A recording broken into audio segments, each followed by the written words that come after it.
Chapter 1069. Snatch a nest? Gu Mingming's mind couldn't keep up with Li's pace, and she didn't understand what he meant. Leah nodded. Although it may be a little troublesome, it shouldn't be difficult to set up a trap. As long as you kill a female that has just given birth, you can get a nest of fox cubs. The last time I heard from Oakley, he said that there were 3 litters of newborns. Among them, Philly's 3 cubs are the best and Lacey's have the most with 5 cubs. Which nest do you want? Gu Mingming stared at Leah for a long time, and confirmed that Leah was serious, her face flushed with shock. It's not like I can't give birth myself. Why would I snatch someone else's? Leah replied. I can't bear for you to suffer. Gu Mingming hurriedly waved her hands. But you can't kill a mother and snatch someone else's child. Leah shrugged. Why not? Why? Yes, in this beast world, forceful snatching was the right thing to do. So Cole snatched her Qixuan away, and she could only snatch it back. Power was justice. If she couldn't win, she couldn't reason with him. Gu Mingming still shook her head. Leah, you know that the education I received since young is different from you. I have deeply ingrained values and there are many things I can't do. Leah didn't force her and took a step back. Then don't snatch them away. Let them raise them themselves. When you want to play, I will bring them over for you to play with. You can just return them when you are done playing with them. Gu Mingming replied. Don't you feel envious looking at other people's little foxes? Li's long and narrow eyes brightened. Layers of smiles and gentleness rippled out, slowly pouring into Gu Mingming's bright eyes. When you are by my side, I have never envious of anyone. Gu Mingming's heart fluttered under Li's affectionate gaze. She blushed slightly and lowered her head in silence.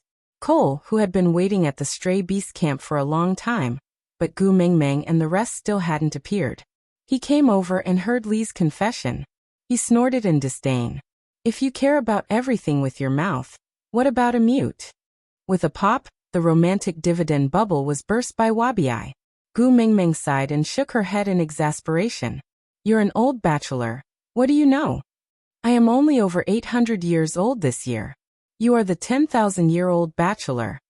Wuxia and Gu Mingming would feel uncomfortable if they did not exchange a few words.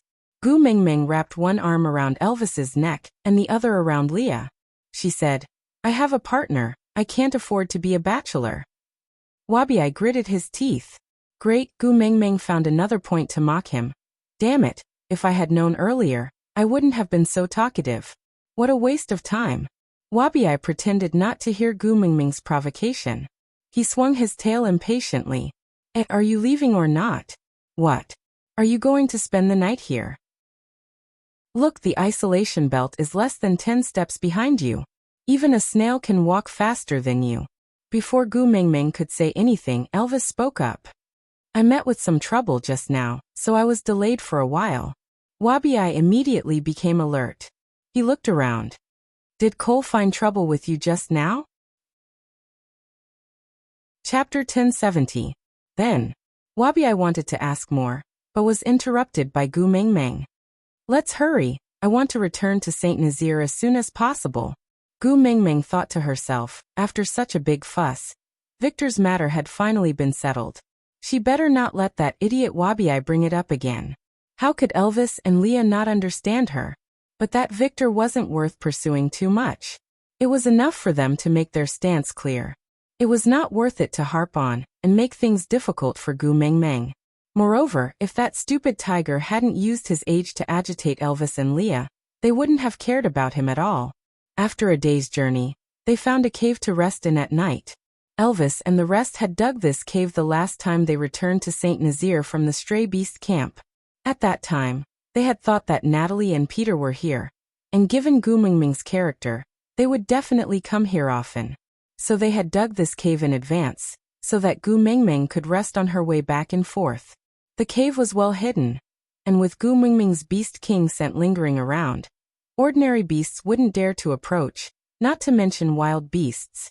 After dinner, it started to drizzle. Such weather was more comfortable for Wuxia outdoors than indoors, so he swam out. Gu Mingming didn't bother about him. Leah started a fire in the cave to keep the inside of the cave dry so that Gu Mingming could have a comfortable sleep. Ever since Gu Mengmeng had a nosebleed in solder, Leah hadn't started a fire in the cave for a long time. When she slept, Elvis and Leah would hug each other to keep Gu Mengmeng warm. There was a fire in the cave, and the warmth made Gu Mengmeng sleepy. She closed her eyes in Elvis's arms and fell into a deep sleep. Looking at her defenseless sleeping face, Elvis narrowed his eyes. That slightly opened mouth was like an invitation, making Elvis a little dazed.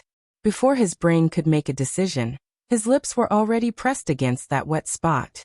In her half-dream, she sensed a familiar scent. Gu Mengmeng didn't resist, but instinctively wrapped her arms around Elvis's neck.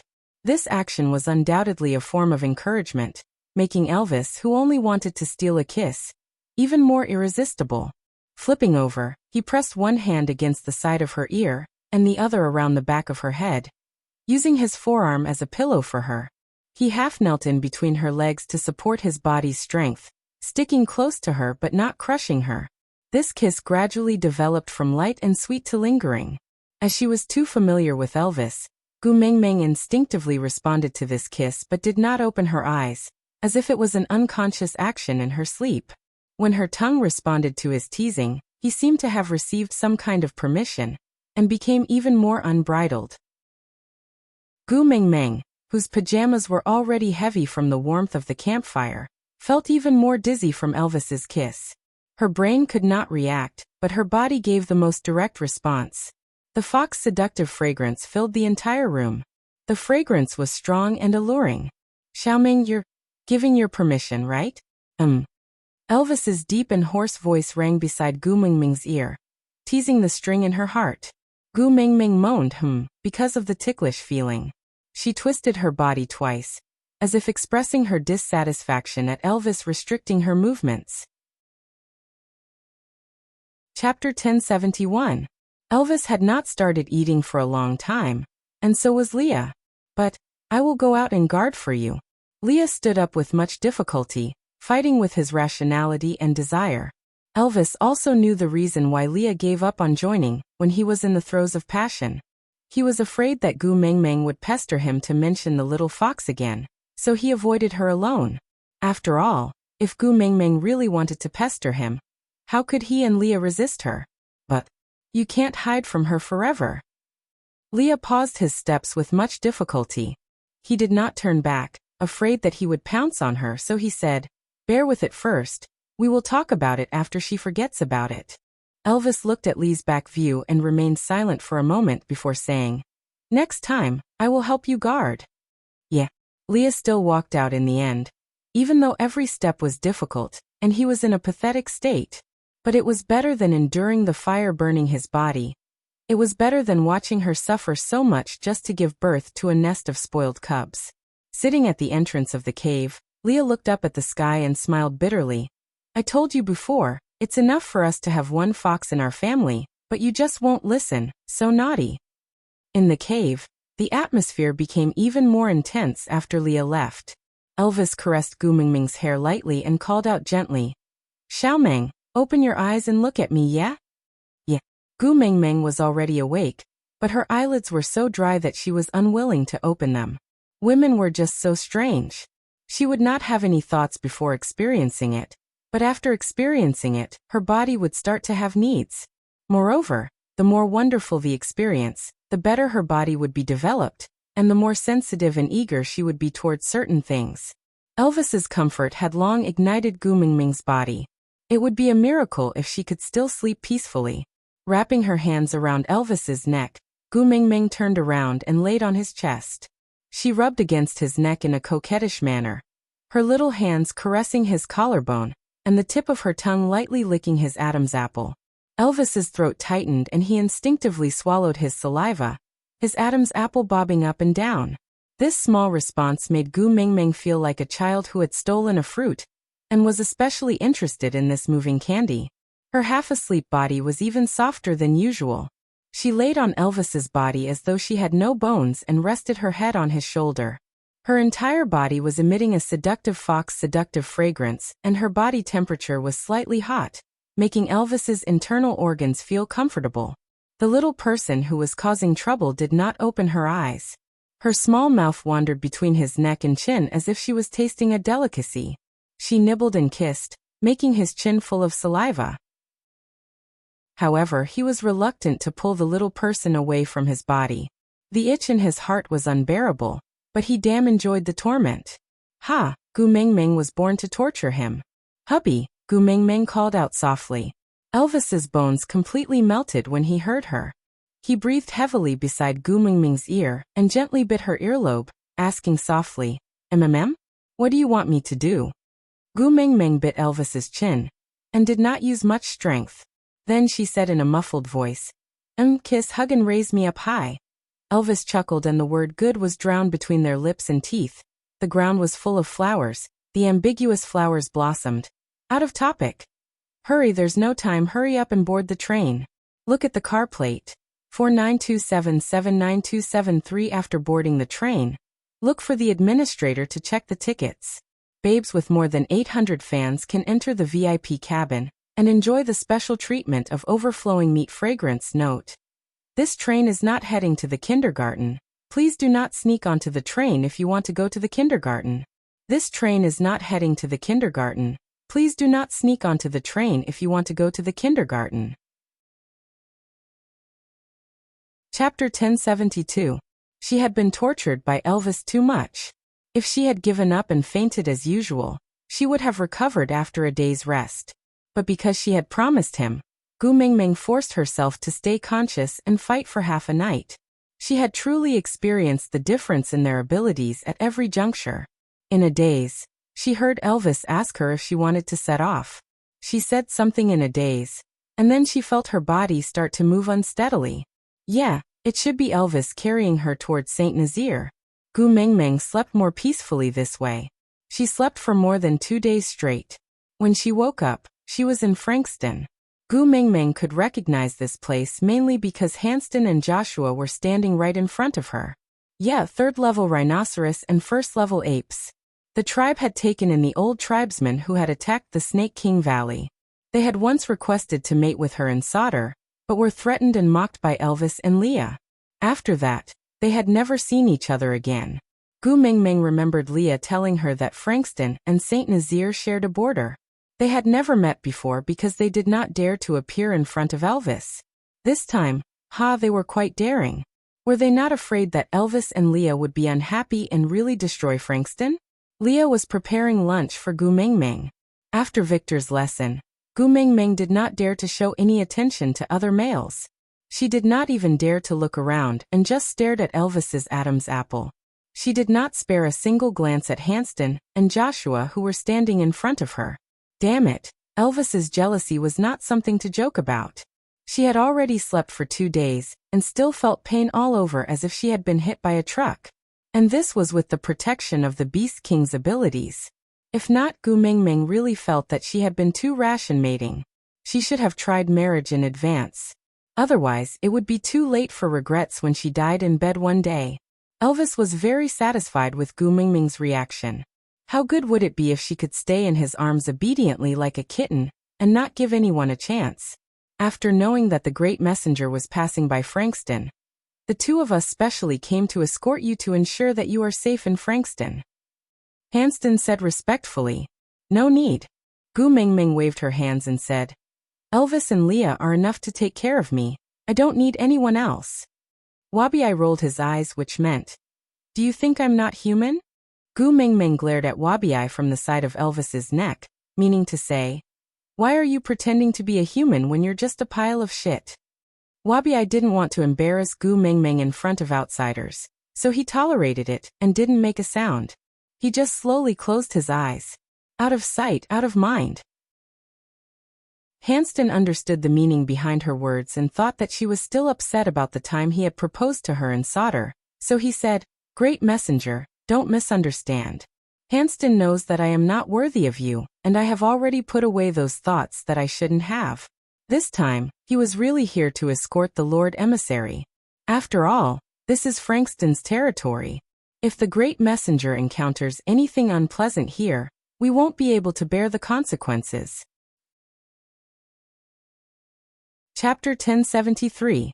Joshua could not withstand the silent stare of a fifth-level orc like Elvis. His heart was beating so fast that it was about to jump out of his chest.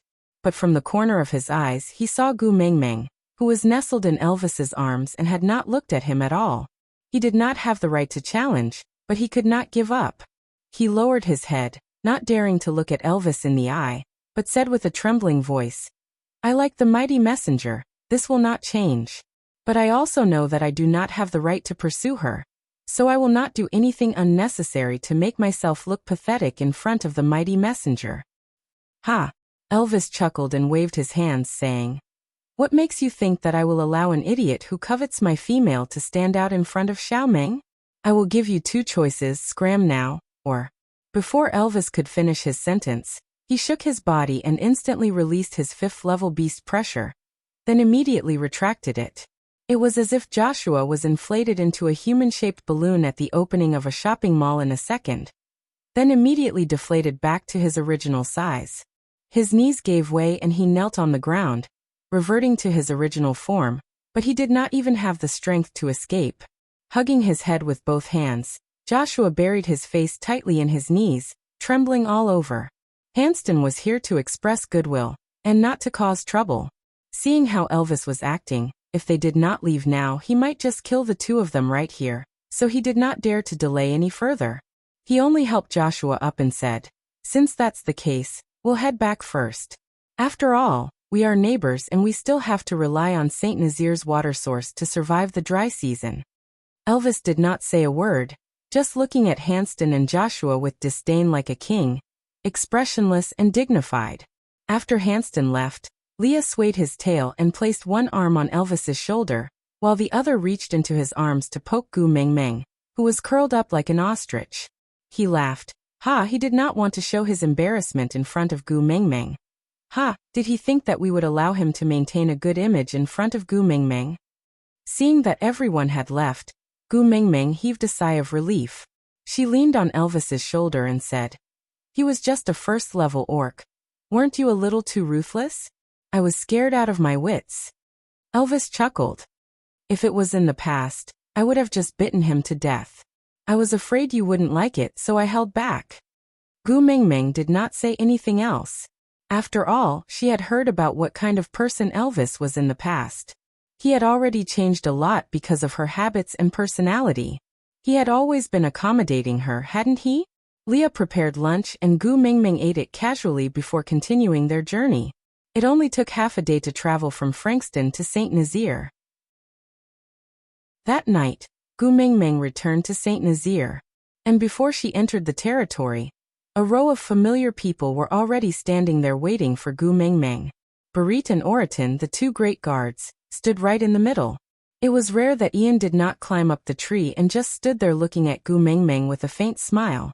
Fei Rue, who was half a head shorter, stood beside him. His pair of clear eyes reflected the stars in the sky, so bright that one could not shift their gaze away from him. Chapter 1074. Oratin was much more at ease, or perhaps it should be said that his naturally paralyzed face was too perfect. Even if he had any emotions, he would hide 95% of them, so no one could tell whether he was happy or sad. He just cleared his throat and asked, "Have you guys eaten dinner?" Gu Mengmeng shook her head and said, "I knew you were waiting, so I came back to eat with you." Oratin was obviously taken aback.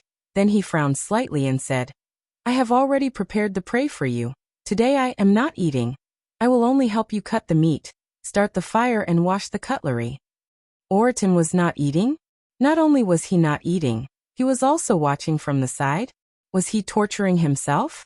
Seeing that Gu Mengmeng was not saying anything, Oratin clenched his fists and said, "I am not eating tomorrow either." Gu Mengmeng was so stunned, a foodie actually changed his nature? Seeing that Gu Mengmeng was still not saying anything, Oratin frowned and clenched his fists tightly, as if he was enduring an extreme pain, and shouted, "I am not eating the day after tomorrow either. 3 days is the limit. I cannot tolerate any longer. If you are still not appeased, just let your partner fight with me." Gu Mengmeng. She had clearly said from the start that she deliberately did not eat dinner today, so that she could eat with him. Did she look like she was very angry? How cruel was it to deprive a foodie of the right to eat? Why would such a kind and gentle person like Gu Mengmeng do such a heavy thing? Wasn't that right? Gu Mengmeng covered her mouth and chuckled, saying, "Are you apologizing to me for leaving Sauter without saying goodbye?" Oriton didn't say anything. He looked away guiltily, then nodded his head slightly. Gu Mengmeng tilted her head to look at Barit and said, "What about you?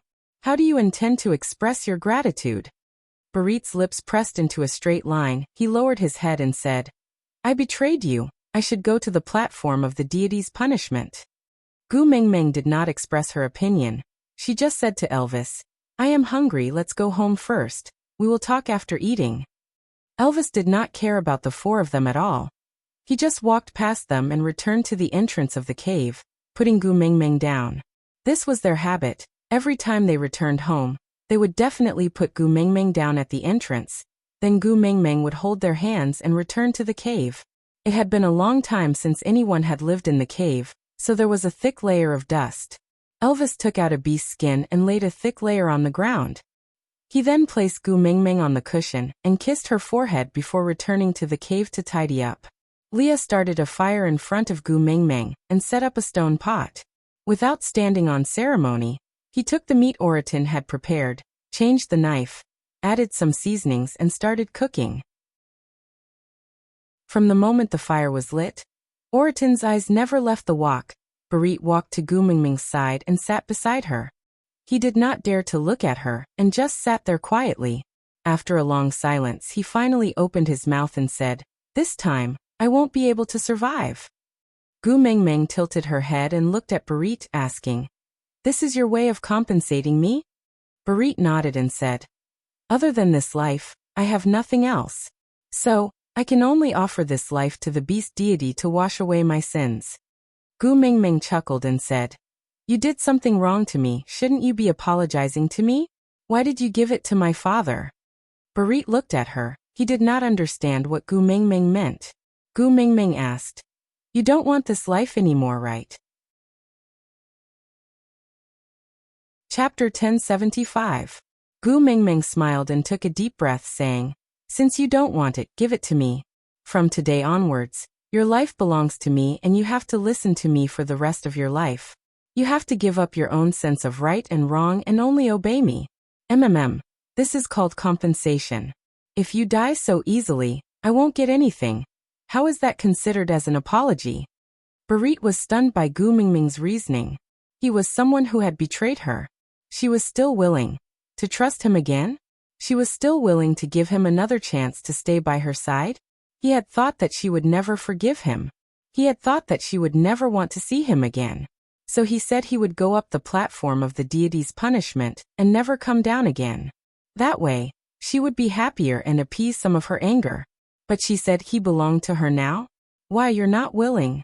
Gu Mengmeng raised her brows and said, "All right, I won't force you if you're not willing, then help me do 10 things instead." "I'm willing." Barit blurted out. Gu Mengmeng chuckled and nodded in agreement, saying, All right. Then it's settled, but I haven't thought of the 10 things yet. You can owe me first." Barit shook his head and blushed. He looked at Gu Mengmeng with his bright eyes and said, "Not this. I'm willing to give my life to you and listen to you for the rest of my life. I don't have my own sense of right and wrong and only obey you. I'm willing." Actually, Gu Mengmeng had purposely said that to scare him. After all, they were friends. He knew that Oakley was plotting against her, but he did not even warn her before leaving without bidding farewell. Gu Mengmeng was quite resentful towards him for this. After all, if he had revealed a few words to let Gu Mengmeng know about Oakley earlier, maybe things could have changed. Oakley and Bloom wouldn't have to die? But Barit agreed just like that, and Gu Mengmeng was caught unprepared. Laughing dryly, Gu Mengmeng patted Barit's shoulder and said, "Actually, you just didn't report what you knew. It's not a crime worthy of death, and you don't need to throw away your entire life." Barit's expression stiffened. He retracted his gaze and lowered his head to look at his own shadow. He slowly asked, "You actually don't want to see me anymore, right? It's okay, don't force yourself. I don't deserve to be forgiven." Gu Mengmeng had transmigrated here for a year, but she was still not used to the relationships between men and women here. One was absolutely supreme, while the other was even lower than a speck of dust. As long as he made a female unhappy, he would deserve to die. Gu Mingming looked at Barit's expression. If she did not take his life and ravage it ruthlessly, he would admit that Gu Mingming had not forgiven him. Shaking her head helplessly, Gu Mingming said, "All right, I'll take care of your life first. When you meet a female you like Colin and want to mate with her, I'll return it to you." In other words, if he thought it through, he could be free at any time. After all, Gu Mingming said, when you want to mate with someone, and not after you mate. In other words, as long as Barit said, "I have someone I like, I want to mate," Gu Mingming would return him his freedom. Chapter 1076. From the first time he saw Gu Mingming, Barit had already set his eyes on this female. At that time, Elvis had wrapped her in a huge piece of beast skin and he did not even see her face. He only felt that the smell on her body was especially nice and different from all the other females. The first time they met, she raised her hand and slapped a male. This kind of action was very common in the beast world. Males would not even feel anything wrong when they were slapped, and would only care if the female's hand hurt. But even so, he was still attracted to her. Because the reason she slapped someone was not because the male did something bad, but because the male liked her after smelling the scent on her body. Usually, females would feel that their vanity was satisfied and they would scold them symbolically. But he had never seen anyone really get angry like she did. Maybe, it was that slap that shattered the defense in his heart. So he could not help but be curious about what she was doing. What was she thinking? What would she do next then? Her reaction surprised him time and time again, and he could not take his eyes off her. In this life, the craziest thing he had done was probably helping her escape. The most glorious thing was going up the platform of the deity's punishment for her. But ever since he knew that she was the messenger of the beast deity, Barit clearly knew that it was impossible for him to be with her in this lifetime. He was not worthy of her, wasn't he? After that, she mated with Elvis, and even someone like Leah had to put in a lot of effort before he finally got the upper hand. He could see everything about her clearly, and he knew better than anyone else that her heart was already fully occupied by Elvis and Leah. No one could come between them anymore. Those two would not give any other males any leeway. If he wanted to stay by Gu Mingming's side, the only way was to bury his love deep in his heart and let it fester and fester. He did not know when it started, but the three words Gu Mingming had become Barit's everything. How could he still talk about mating with other females now? The only one he wanted to mate with would never accept him, right? It was already good enough that he could protect her. Giving this life to her was also considered as belonging to her, right? This belonging was already a gift. He didn't dare to hope for more. Gu Mingming did not know how many things Barit was thinking about. She just tilted her head and said, "There's something that I have always wanted to ask." Barit collected his thoughts and looked at Gu Mingming, waiting for her to continue. Gu Mingming asked, "How did Oakley convince you and Oriton back then? You don't seem like someone who would abandon me so easily." His heart was touched. He had clearly betrayed her, but she was still willing to believe that he would not abandon her so easily. Taking a deep breath, Barit said, "Oakley told me everything. I sympathized with him in Bloom, so I agreed to his plan." What Barit didn't say was that Oakley's persistence and disregard for his own safety had moved him. His own love would never come to fruition, but if there was another pair of lovers in the world, he would be happy to see it. Moreover, he was very clear that no matter what Oakley was planning, no one in this world could hurt Gu Mingming. This was the main reason why he dared to agree to Oakley's plan. Chapter 1077.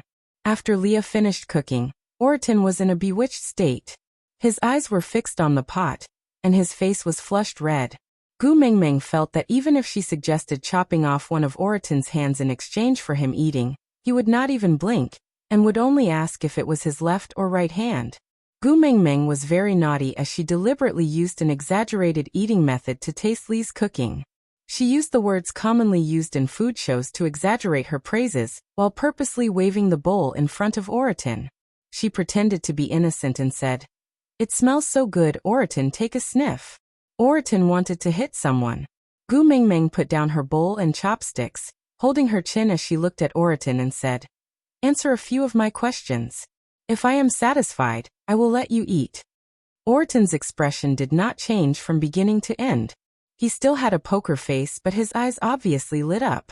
Gu Mingming asked, "Why did you listen to Oakley's arrangements and leave without even informing me?" Oriton replied, "Oakley told me and Barit about his arrangements." Gu Mingming nodded and said, "So you also sympathized with him and Bloom, so you listened to his arrangements?" "No." Oriton shook his head and said, "I don't understand and have no interest in love. I will also not sacrifice half a year's worth of delicacies for that kind of thing." Gu Mingming laughed. Hearing his words, he sounded so wronged. In order to eat as soon as possible, Oriton started explaining in detail without holding back. "According to Oakley's plan, you will definitely not be back for a while. But if Ian is the only one in St. Nazaire, it will be hard to control the situation. First is the food storage for the winter. Last year, there was already news that St. Nazaire had a way to store food to prevent it from going bad. This year, the tribesmen of St. Nazaire started hunting in large numbers during the rainy season, which almost confirmed this rumor. If you are in St. Nazaire, there is naturally no need to say anything. But if you are not here..." Oriton paused for a moment before turning around to look at Elvis and Leah, before looking at Gu Mingming. He continued, "If the other tribes have a way to store food but St. Nazaire doesn't, what do you think your two partners will do to ensure that you don't have to starve during the winter?" What to do? Was there a need to say? Snatch it. Gu Mingming had no doubt that if they were in each other's shoes, Elvis would bring back all the food from the other party's tribe to ensure that she would have enough food during winter. The other males in the beast world might not be as powerful as him, but for their own females, they would definitely have the guts to do so. In this way, St. Nazaire would become the target of public criticism. Ha, an innocent man gets into trouble because of his wealth. Gu Mingming nodded, indicating that she understood. Actually, Oriton did not really understand what Gu Mingming was talking about, so he did not answer Gu Mingming. He just continued to be honest. "You're not around, Elvis and Leah are also not around, so St. Nazaire is in a protective vacuum state. This is equivalent to a pot of fragrant meat stewed. But there is no one guarding the side of the pot, so the wild beasts attracted by the fragrance of the food will naturally not be polite." Gu Mingming chuckled. Oriton's analogy really showed the true colors of a foodie. He couldn't help but tease. "So you came back to protect your food?" Chapter 1078. Gu Mingming nodded in agreement and thought to herself, "Snatching food from the tiger's mouth is courting death." Oriton continued, "Even if Barit and I came back to guard, this rainy season is still very tough. People come in waves, the land beasts patrol in the day and the Eagle Owl tribe guards the entire night. Once there's any disturbance, all the tribesmen will join the battle immediately. Even so, almost half of the food has been snatched away. Luckily, with last year's experience, we are especially well prepared this year.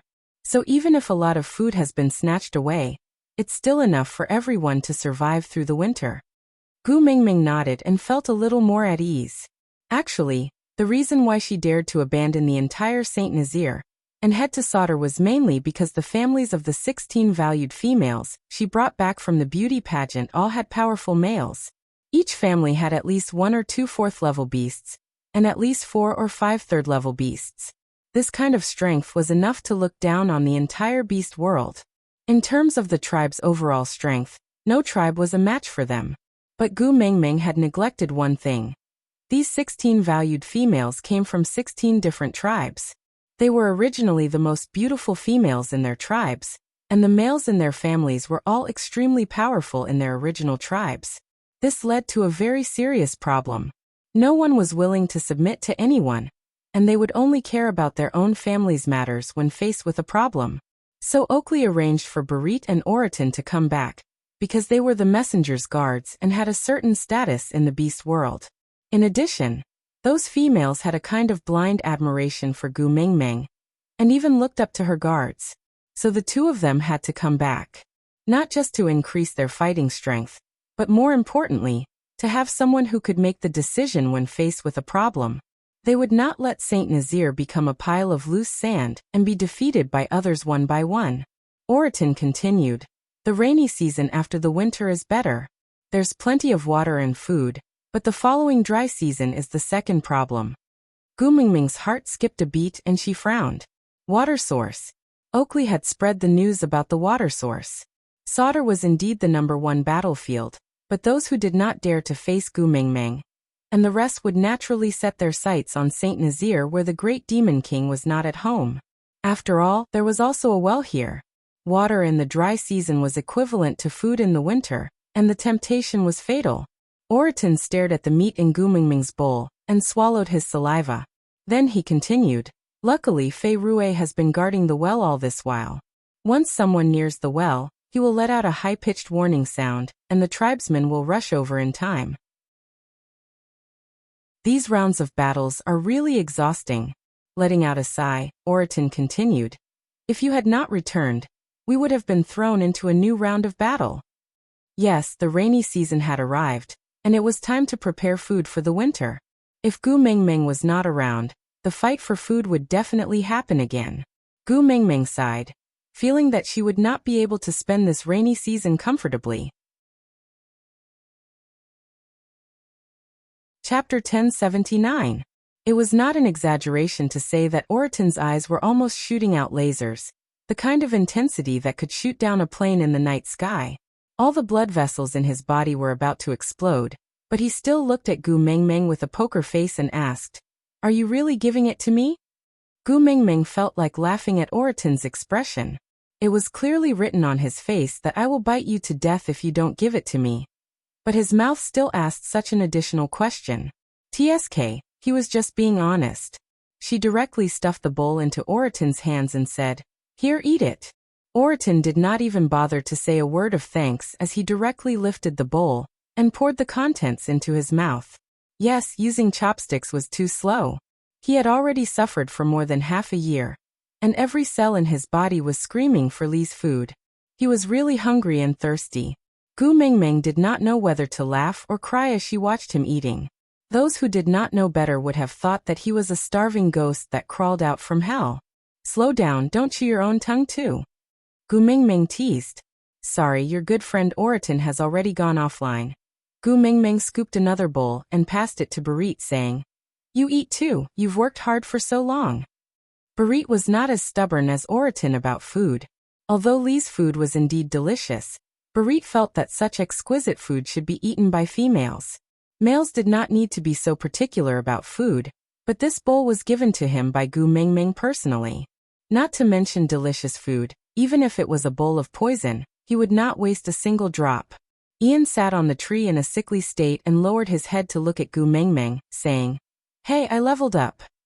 Gu Mingming looked up and squinted at Ian carefully.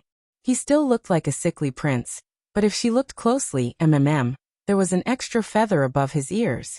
Now there were 3 feathers growing vertically above each of his ears. Gu Mingming raised her head and narrowed her eyes. Gu Mingming chuckled and said, Hey, congratulations. Ian snorted coldly and said, Do you think I wanted to level up? It was all because you were not around for half a year and I was forced to work so hard to level up. TSK, still congratulating? What are you congratulating me for? A wave of beast pressure assaulted them without any warning. Ian fell from the tree and Oriton, who was eating, crashed his bowl onto the ground. Barit, who was sitting beside Gu Mingming, also fell to the ground. Even Leah was not spared. He stumbled and almost fell into the pot. Gu Mingming looked at Wabiai. Little shit, what's wrong with you? Wabiai glanced at Ian lazily and said, I'm not happy that someone is talking back to you in front of me. Gu Mingming chuckled and slapped Wabiai on the shoulder. Aren't you the one who deases me the most? Wabiai straightened his neck and said, That's different. I am the strongest, so I can fight you. Scum who can't even beat me. What right does he have to talk back to you? So what you mean is that you will protect those who are weaker than you and ignore those who are stronger than you? Gu Mingming stared at Wabiai with widened eyes. Wabiai nodded without hesitation. That's right. When Snake tortured you in the past, I didn't dare to make a sound. Chapter 1080. Wabi was dizzy from Gu Mingming's shaking. He raised his hand to smack her on the head and pushed her far away. What are you shaking for? My head is spinning. Is your brain filled with sh*t? In the entire beast world, only Snake was more powerful than me, but you took him in. Now you are the only one more powerful than me. If you really want to put on a show of bashing yourself, what else can I do other than to sit by the side and watch? Go up and give you 2 slaps and say you are not allowed to bash yourself? Gu Mingming's head was red from the smack, but she was not angry. She suddenly laughed out loud and took a step forward. She lifted Wabi's chin with an evil smile. Little baby, how did you know that my mind was filled with you just now? Wabi felt a chill run down his spine. He was a cold-blooded animal and could not feel the cold, but this was the first time he felt as though his bones were frozen. Waves of nausea churned in his stomach. He raised his leg to kick Gu Mingming, but she beat him to it and stepped on his ankle, pressing him down. Gu Mingming was clearly very skinny, but her strength was not just for show. Especially when she was hitting Wabi, she did not hold back at all. Wabi was immobilized by Gu Mingming. Damn, he felt as though he was an emperor being countered by a weak attacker. So damn ashamed. The bumps all over his body fell to the ground. Wabi glared at Gu Mingming fiercely. Get lost. Who the hell are you calling little baby? You are the little baby. Your entire tribe is little baby. Io little shit, are you shy? Ha ha ha. Gu Mingming suddenly had a wicked sense of humor. She laughed sinisterly like a thief. Ha ha ha, go ahead and scream. Even if you scream until your throat breaks, no one will come to help you. Wabi stiffened his neck and howled. Hey little wolf. Your female is in heat. Why aren't you bringing her back to the cave to settle it? Don't let her out to harm others. Gu Mingming did not give off any scent of the fox's seductive fragrance. She was not in heat at all. Elvis and Leah knew this very well. Moreover, the smile on Gu Mingming's face was really not related to lust at all. That was the expression of a little demon pranking someone. In this world, Wabi was probably the only one who could argue with Gu Mingming like this without Elvis and Leah feeling the slightest bit jealous. Elvis, who was singled out, chuckled and said, You are powerful and loyal to Xiaoming. If she has the intention to accept you, it will be a good thing for our family. I don't oppose it. I advise you to give in. You can't win against her anyway. Wabi's fangs began to tremble. F***K. What kind of family was this? Turning his head to look at Leah, Wabi said, Hey coquettish fox, hurry up and control your female. Your female is crazy. But Leah waved his tail and said coquettishly, my heart is still pounding from the beast pressure you released just now. I will slow down, you hang in there first, good luck, I have high hopes for you. Gu Mingming laughed out loud. She gripped Wabi's arms tightly with both hands and stepped on his legs. And because Wabi was sitting down, Gu Mingming's entire body was like a slanted board, forming a right triangle with Wabi. She grinned so hard that her eyes were squinted, and she even raised her brows at Wabi. Aside from the topic, that's all for today's update. See you tomorrow, There shouldn't be any problems with teasing little shit, right? Chapter 1081. Wabi had no choice but to admit defeat. Gu Mingming, you are my ancestor. I was wrong, alright? Can you clear your F***king head? Gu Mingming pushed Wabi to stand up. She clapped her hands. Tisk, so boring. Admitting defeat so quickly. Wabi flexed his wrist, which had almost been broken by Gu Mingming. He said fiercely, If I don't admit defeat, I will not be able to keep my chastity in my old age. Are those 2 in your family not enough to satisfy you? Why don't you consider taking in 2 more strong partners to fill the emptiness? I think those 3 are not bad. Wabi casually pointed at Barit, Oriton and Ian. Ian was the first to explode. You are giving something that you don't even want to me? Wabi narrowed his eyes. You are just a bird and you dare to despise the saintess of our Snake King Valley? You must be tired of living. Ian's face was flushed red, but he could not say a word. He could not refute. Although he could fly, Wabi could easily slap him down from the sky with his beast pressure. He could not beat him. Oriton said in a low voice, If food is included, I don't mind. Leah chuckled. I mind. Let me tell you, you better not have any designs on my gu ming meng. Otherwise, I will make sure you have no cooked food to eat for the rest of your life. Oriton nodded his head cautiously and said, Don't worry, I am only interested in food. As for females, Oriton looked at Gu Mingming seriously, but still shook his head and said, I feel that females are not as attractive as a plate of roasted meat. The great messenger is a little special. Probably 3 days' worth of rations, no more. Gu Mingming face-bombed. Damn it. Previously, Sandy had pushed her out of solder for a portion of fruits. Now Oriton was stabbing her in the back. Losing to roasted meat was so depressing. She felt like she was in a daze. Barit remained silent. He knew this was a joke. A joke that made him feel suffocated. He desperately wished it was real. Unfortunately, a joke was just a joke. Apart from him, no one would take it seriously. So Barit lowered his head and sat quietly on the spot.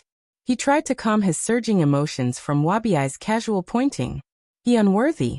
The noisy dinner ruined the quiet night, and the cave, which had not been inhabited for a long time, seemed to have warmed up a lot. When Gu Mingming returned to the cave to sleep, it was already dawn. This was the good thing about the cave. There were no windows. As long as she lived in it, the time outside would not affect her. Gu Mingming, who had planned to have a good sleep for a day and a night, was woken up by someone when she was deep in her dreams. Damn it. Damn it. Damn it. Ever since she inherited Snake's ability, her hearing was as good as having a loudspeaker in her ears. Even the slightest movement could be heard clearly.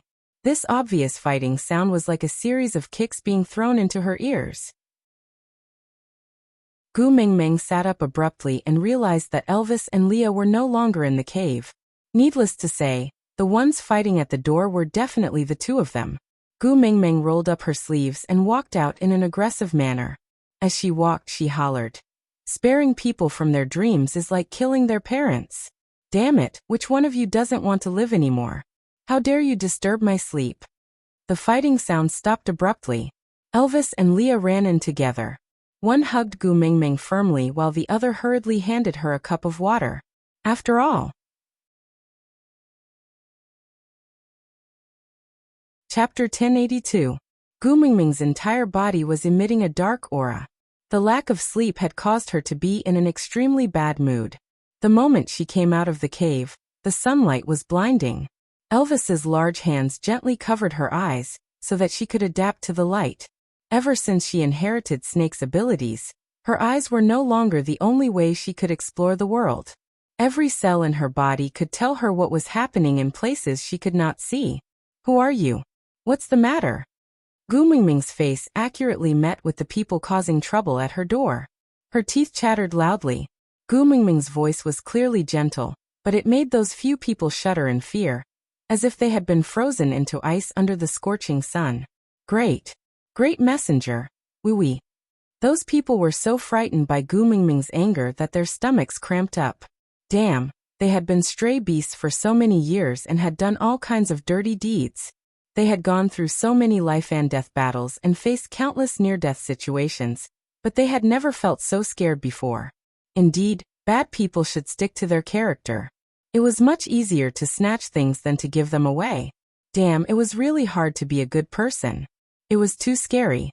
The gap between Elvis's fingers gradually opened, allowing the sunlight to land on Gu Mingming's eyes.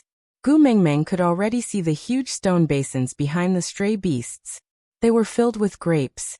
Raising her brows, Gu Mingming felt strangely less annoyed.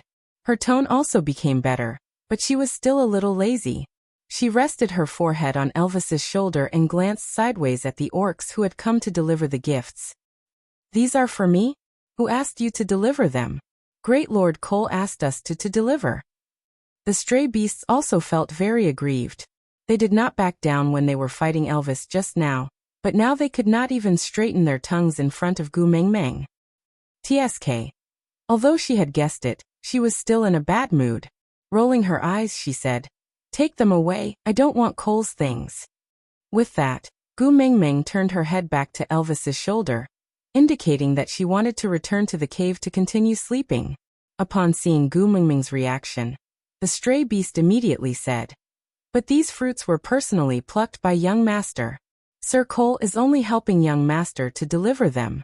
Great messenger, please don't waste young master's filial piety. Gu Mingming paused and turned to look at the stray beast. Heh, seeing that he was stuttering from the very beginning, this sentence came out so smoothly. Someone must have taught him, right? Young master? Gu Mingming did not bother about who had taught him to say that sentence, because she did not need to ask to know, and she did not want to hear that name again.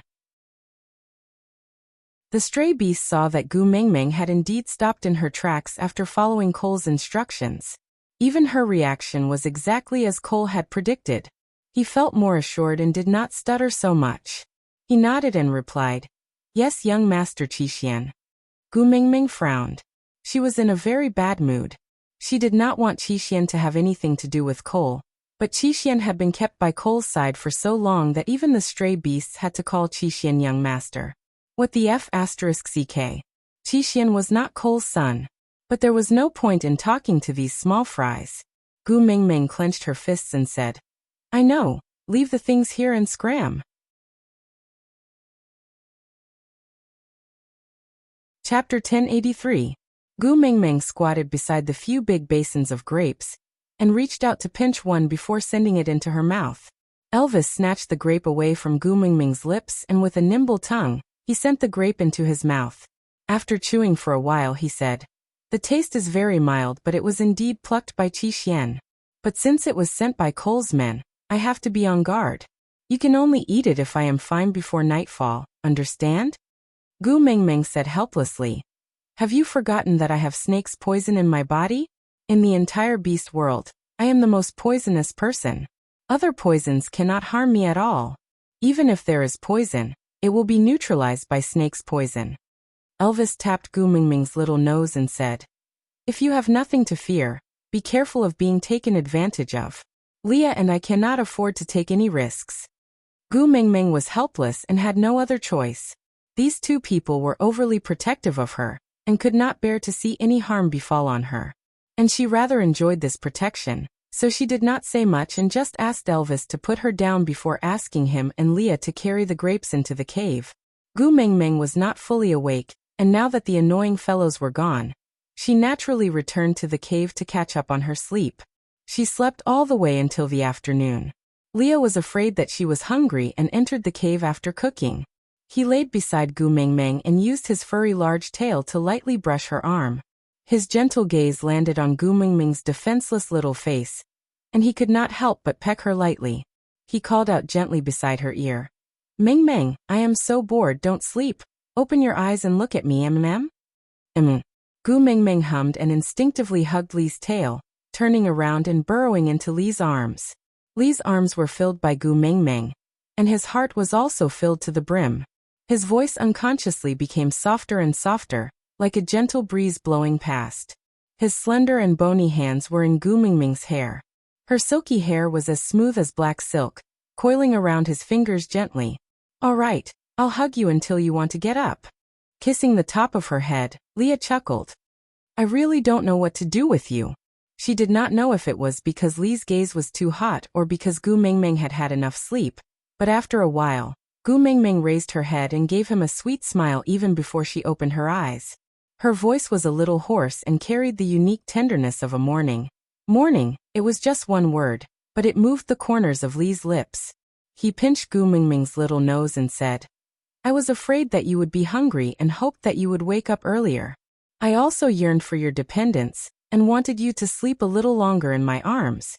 I really don't know what to do with you." Gu Mingming smiled as she buried her face into Li's chest and rubbed against it. "Yeah, I'm really hungry." Leah carried Gu Mingming up from the bed, and carried her out of the cave.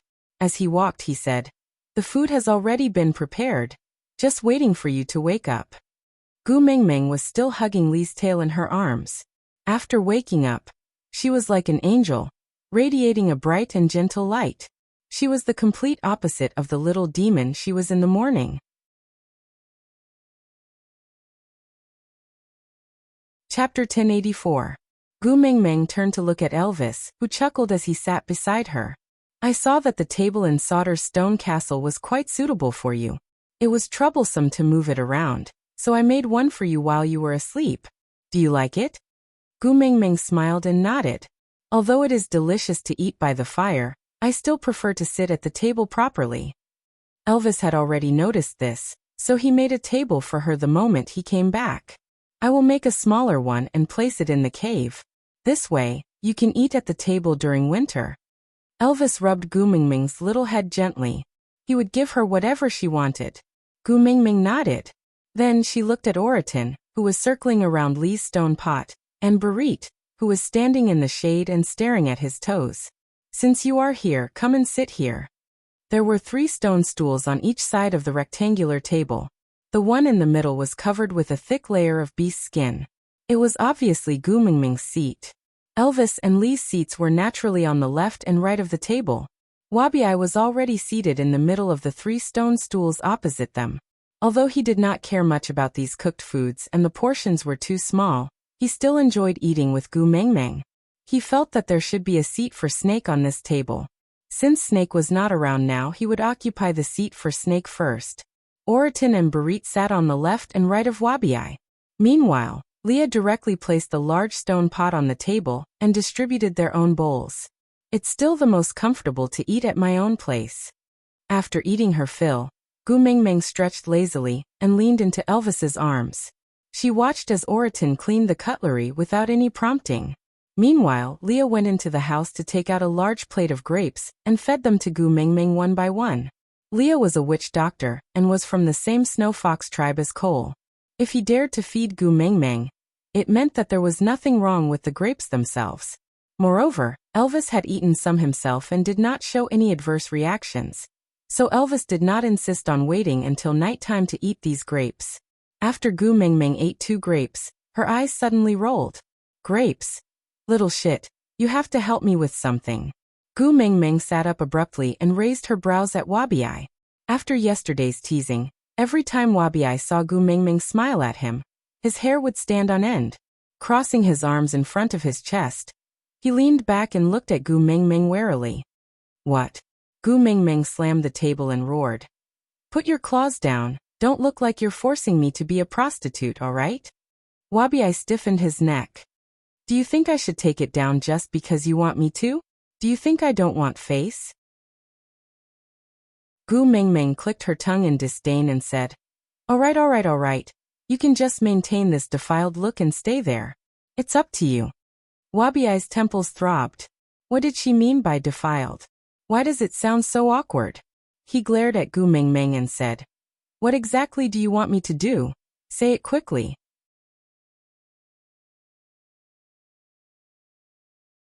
Chapter 1085. Wabiai's face was filled with disdain, but he didn't reject. He glanced at Elvis and said, Go bring the grapes out.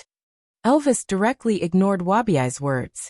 Xiaoming wanted to bring the grapes to the stream. He was just doing it for her. There were a total of 9 large stone basins, each filled with grapes. Elvis and Leah took 3 trips to bring out all the stone basins. Barit, Oratin and Wabiai each carried 2 large stone basins towards the stream. When they reached the stream, Fei Rui was also there. He waved at Gu Mingming when he saw her from afar, shouting excitedly, Great messenger. Fei Rui's eyes were really clean, just like those of an innocent puppy. They shone with the purest brightness, making one want to smile at him. When it came to playing with water, no one could compare to Fei Rui. Once he heard that Gu Mingming wanted to wash the grapes, Fei Rui volunteered to handle the part in the water. He got Elvis to pour the 9 large basins of grapes into a more spacious area in the stream. Then he gently shook his cheeks, causing the fish in the stream to form a wall downstream, ensuring that not a single grape would be carried away by the current. Then he transformed into his half-beast form and started swimming in circles. The small fish that had been blocking the way downstream also joined in under Fei Rui's command. One of them swam clockwise in the inner circle, while the other swam anti-clockwise in the middle. Fei Rui swam clockwise in the outermost circle. The grapes danced back and forth in the 3 layers of water, as if they were little fairies that had fallen to the mortal world. Gu Mingming clicked her tongue in wonder as she watched from the shore. Damn, a primitive version of a washing machine. Elvis and Leah exchanged glances before saying, "The surface of the water is going to freeze in winter. When do you intend to let him return to the sea?" Lee's arm naturally rested on Elvis's shoulder, his long and narrow eyes sparkling with tears. "Or, do you want to keep him to make fish fillets in vinegar sauce?" Gu Mingming held her forehead. Back in Zacharias, she had told Dora that Fei Rui was the cause of her male's trouble. The two of them still remembered it clearly. Not long after, Fei Rui walked out of the water and transformed a pair of legs at the same time. He allowed the water to slowly drip down his body. He didn't feel that it was inappropriate at all. After all, he was a fish. The grapes seemed to have been given life, jumping into the stone basin one by one. The surface of the grapes reflected the sunlight and the water, looking extremely sparkling. Before Gu Mingming could even thank Fei Rui, she jumped down from Elvis's arms and grabbed Wabiai before throwing him into the water. Wabiai was caught off guard and looked at Gu Mingming in confusion. "What are you doing?" Gu Mingming stood by the shore and rubbed her hands. "Do you want to wash yourself or do you want me to help you?" Cole crossed his arms again and stared at Gu Mingming with a guarded look. "Are you a freaking pervert?" Gu Mingming jumped into the water and gave him another kick, sending Wabiai into the deepest part of the water. "Stop talking nonsense. Hurry up and wash up to help me grind the grapes."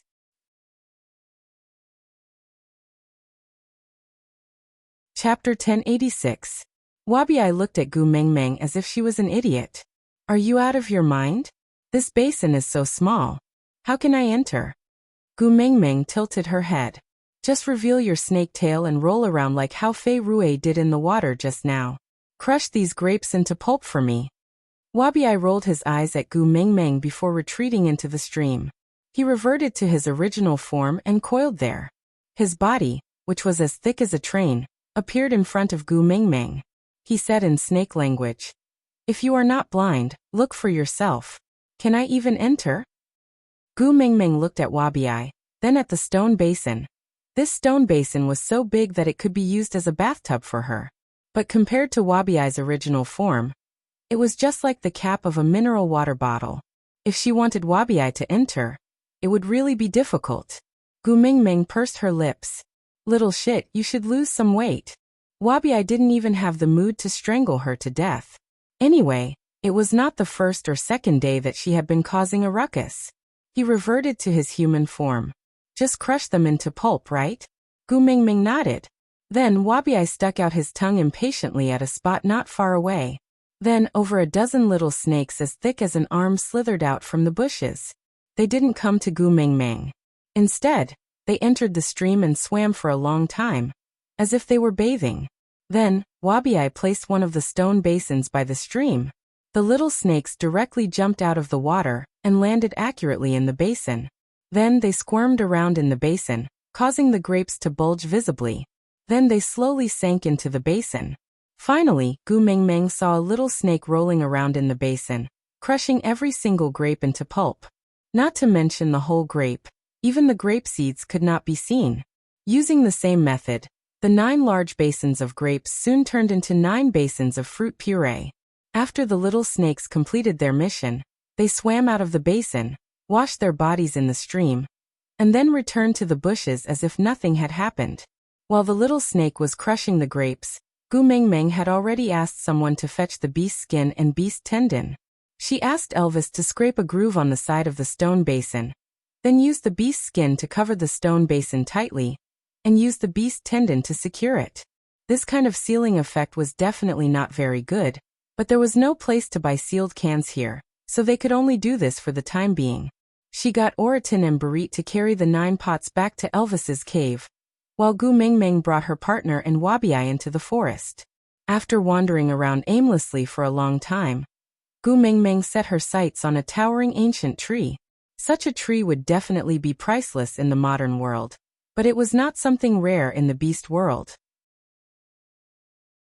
Actually, it was quite a pity to chop it down, but Gu Mingming wanted to use it now and there was no better choice. So she pointed at the tree and said, "Hubby, I want this tree. Just cut it from here and leave a stump. We can use it as a table the next time we come."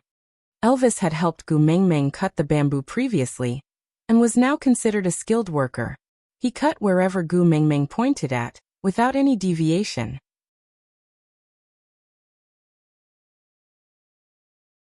Chapter 1087. As for the fact that Gu Mingming kept calling him little shit, he had resisted it at the start. Then it became a shadow in his heart, and now he had gotten used to it. A person's ability to accept was really very strong.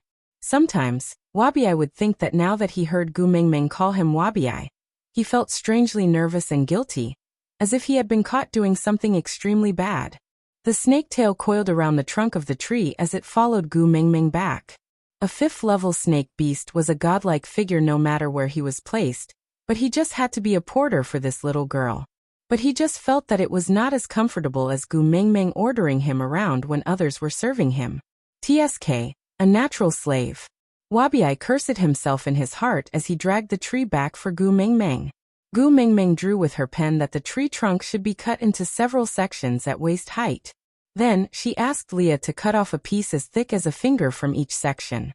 Then, she hollowed out the rest of the tribe to make a wooden barrel. She then cut off a piece to make a lid and used beast skin to wrap the lid to achieve a sealing effect. But the newly made wooden barrel could not be used directly. After all, the smell was too strong. So he asked Barit and Oraton to take it to the stream for Fei Rue to wash it again, before placing it in the shade to dry. Leah used the wood from the wooden barrel to make various types of cutlery, maximizing the use to avoid wastage.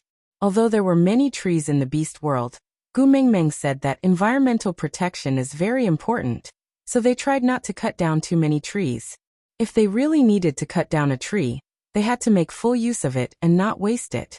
So Leah piled up the leftover pieces of cutlery at the side, to be used as firewood during winter. By the time everything was sorted out, the sky had already darkened. Oraton never missed mealtimes, so he carried his prey back early and stared at Leah eagerly. If Gu Mingming had not seen the word food clearly written in his eyes, she would have fantasized that Oraton had ulterior motives towards Leah. Barit seemed to have moved to a place near Elvis's cave. It was not in Elvis's territory, but close to it, so he followed Oraton here. Ian and Fei Rue were the last to arrive. Both of them looked as if they had something on their minds, and wanted to say something. Gu Mingming ignored Ian and instead tugged at Fei Rue to show some concern. "What's wrong? Do you have something to tell me?" Fei Rue's big eyes were clear and clean. Every time they looked into each other's eyes, he felt like he was in the vast galaxy, sparkling and pure. Fei Rue bit his lip and nodded. "Great messenger, I have to return to the sea." This was good news. After all, Leah had just threatened to turn Fei Rue into vinegar fish slices if he did not let Fei Rue go. Although it was a joke, Gu Mingming could understand that her nonsense in Zacharias had caused Elvis and Leah to have a knot in their hearts against Fei Rue. Originally, he was still thinking about how to not hurt this child's heart, but now that he took the initiative to bring it up, it was good. Fei Rue said, "I won't be able to come out during winter when the water freezes. Although I don't lack food, I will still feel lonely alone. So I want to return to the sea to see my sister before winter arrives. I will come back during the rainy season next year. Is that okay?"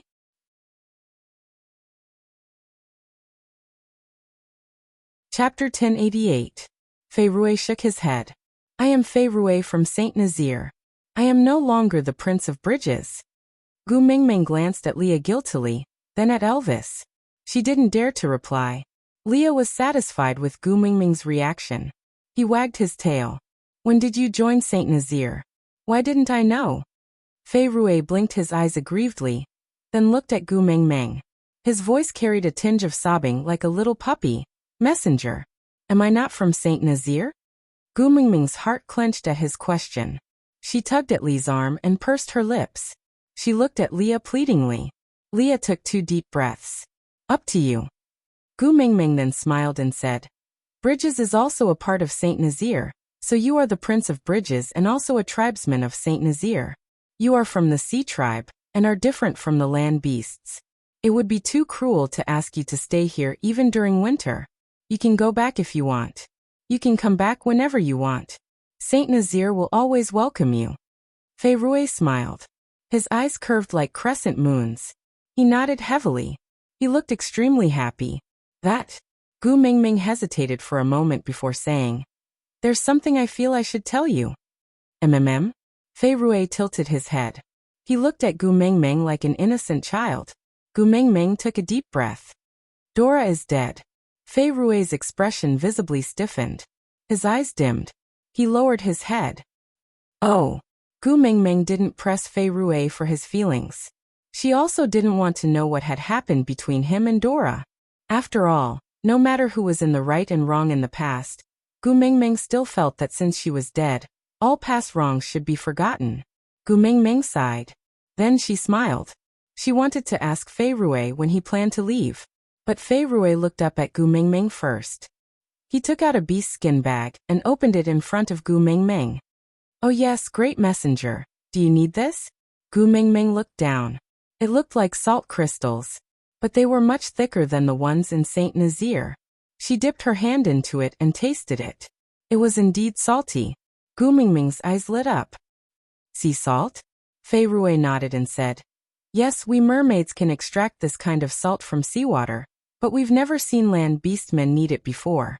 I saw Lord Leah using it in his cooking yesterday, and felt that it looked familiar, so I returned to the sea overnight to separate a little for you to see.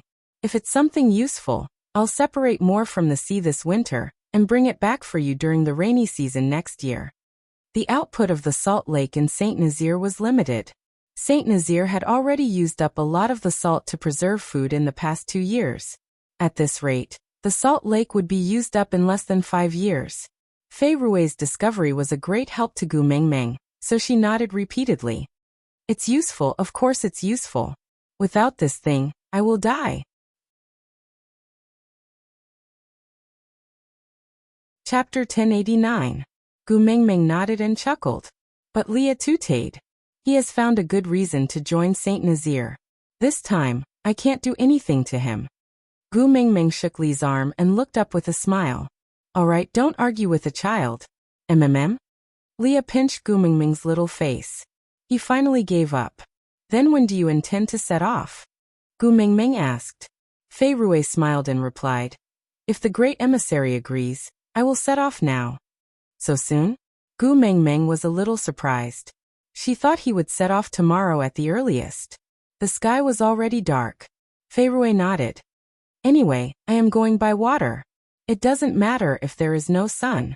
Moreover, Melinda is pregnant. I want to hurry back to accompany her.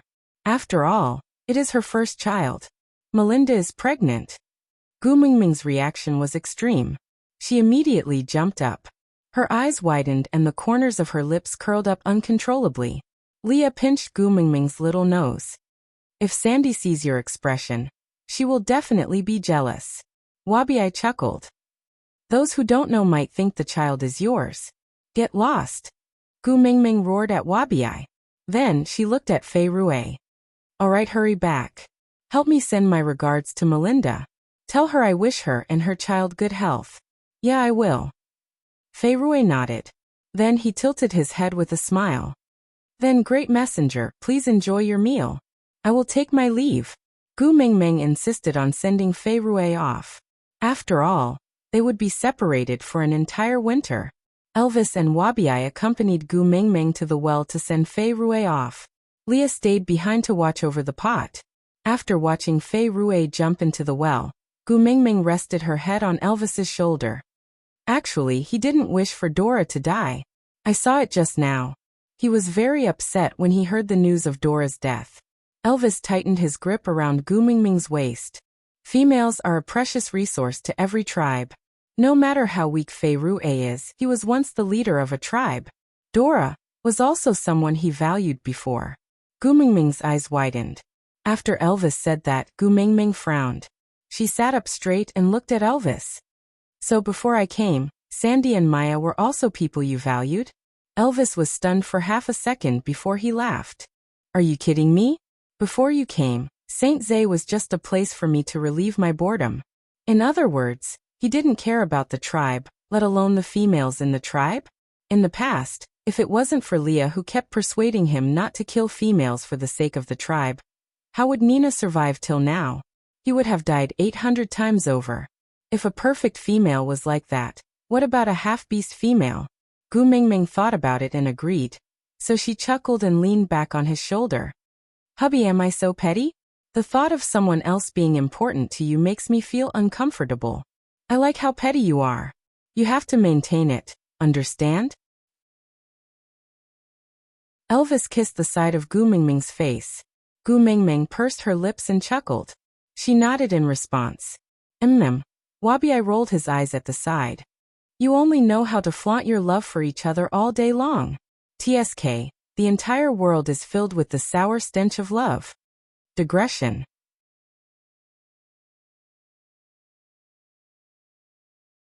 Chapter 1090. By the time she returned to the cave, Leah had just served the piping hot meal on the table. Meanwhile, Oriton was using his life to act out the longing for her with paralysis. Gu Mingming felt that Oriton had never looked forward to seeing her so much in his life. Haha, Gu Mingming could not compare to a bowl of meat. Barit sat quietly at the dining table. That was the spot he had sat at in the afternoon. For some reason, that seat seemed to belong to him. He just wanted to guard it and not let anyone else sit there. Ian leaned against a tree with his arms crossed, still looking at Gu Mingming with a sickly look. Gu Mingming paused when she walked past him and asked, You have something to tell me too, right? Why, is your sister going to give birth too? Ian rolled his eyes at Gu Mingming. He wanted to rebuke her, but held himself back because of Wabi beside her. He just said, Mandy confessed to me. Mandy was one of the 16 valued females brought back from the beauty pageant. She was crowned the first beauty of the beast world by Gu Mingming, because she had recruited the most warriors to enter Saint Nazir at the same time. Gu Mingming thought about it. It seemed that ever since she told everyone the story of the flying bird and the fish, Mandy had been especially attentive towards Ian. She was sure that the flying bird in the story was Ian. She did not know whether it was her maternal instincts overflowing, or she had a special desire to conquer males who had been hurt in love. Anyway, this Mandy had been trying to please Ian for a long time. Ian did not say anything, neither did he reject nor accept. But he had never given other females other than Mandy the chance to please him. So Gu Mingming was not surprised. She just nodded and said, You intend to mate with her? Ian remained silent for a moment before replying. If you don't object, I will mate with her. After all, I have already reached the peak of 3rd level. If I want to break through, I have to mate with her. Gu Mingming was taken aback for a moment. She snorted and said, Scumbag. Gu Mingming thought that only the Snake King Valley would use females as a tool to level up. Ian chuckled and said, I told Mandy that this is the reason why I am willing to mate with her. She agreed to it herself. Gu Mingming looked at Ian with narrowed eyes for a while, then patted his shoulder and said, Why do you have to do this, just like him? Do you have to make it sound so official and hide your emotions behind your motive? Why bother? At that time, if she really misunderstands you, won't you be the one who will be sad? The tip of Ian's ear was stained with a suspicious red. He turned his face to the side and said, I don't understand what you're saying. Gu Mingming did not expose him. She just swung her arms back and forth and said, It's all right if you don't understand what I am saying. You just need to know what you are doing. Mandy was a good girl. Although she was a little arrogant at times, she was considered very gentle and considerate compared to the other females in the beast world. If you really hurt her heart, you'll be the one regretting it. Gu Mingming did not need to mention how good Mandy was, but Ian himself knew it very well. It was just that he felt a little awkward in his heart. Tilting his head, Ian looked at Gu Mingming from the corner of his eyes. He was a little hesitant, but he still opened his mouth to ask, Do you really agree to me mating?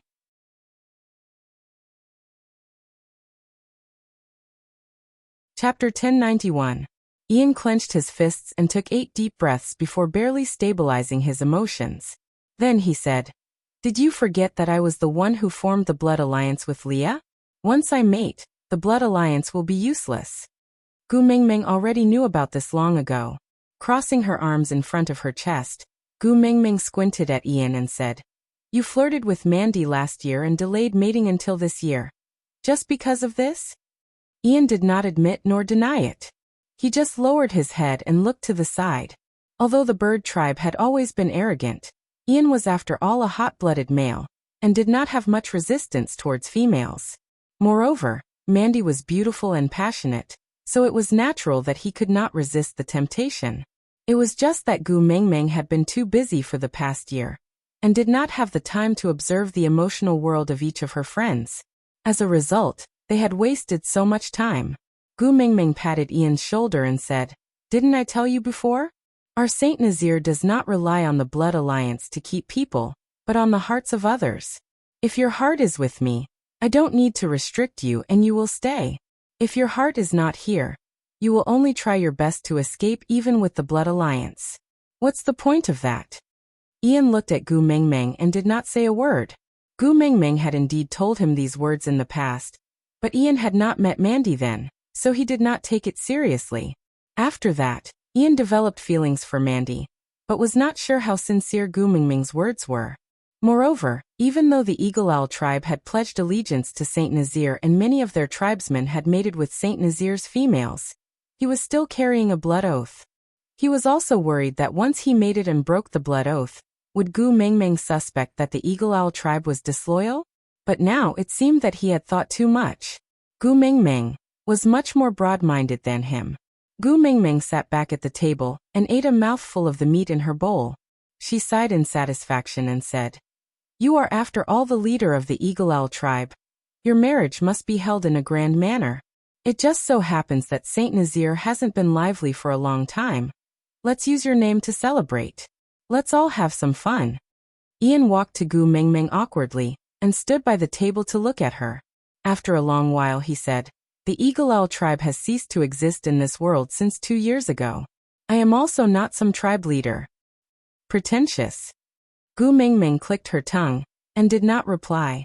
It was rare for Gu Mengmeng to say such things to him, but he did not have the urge to retaliate. He just lowered his head and said, "Gu Mengmeng, thank you." Gu Mengmeng chuckled. "Yeah, mate before winter. Don't drag it out for too long. By then, your status in the family will be lowered again." Ian gritted his teeth and said, Man will only accept me as her partner this year. My position in the family will not be much lower." Man. Gu Mengmeng looked at Ian meaningfully. Ian's ears turned even redder. He flapped his wings and said, "Since you don't have any objections, I'll go and tell Man. I won't disturb your meal." Gu Mengmeng waved her hands and said, "Bye-bye." After Ian flew away, only Gu Mengmeng's family of 3, Wabi, Oratin and Barit, were left. Gu Mengmeng propped her chin on her hand and said thoughtfully, "The people around me seem to be getting lesser and lesser."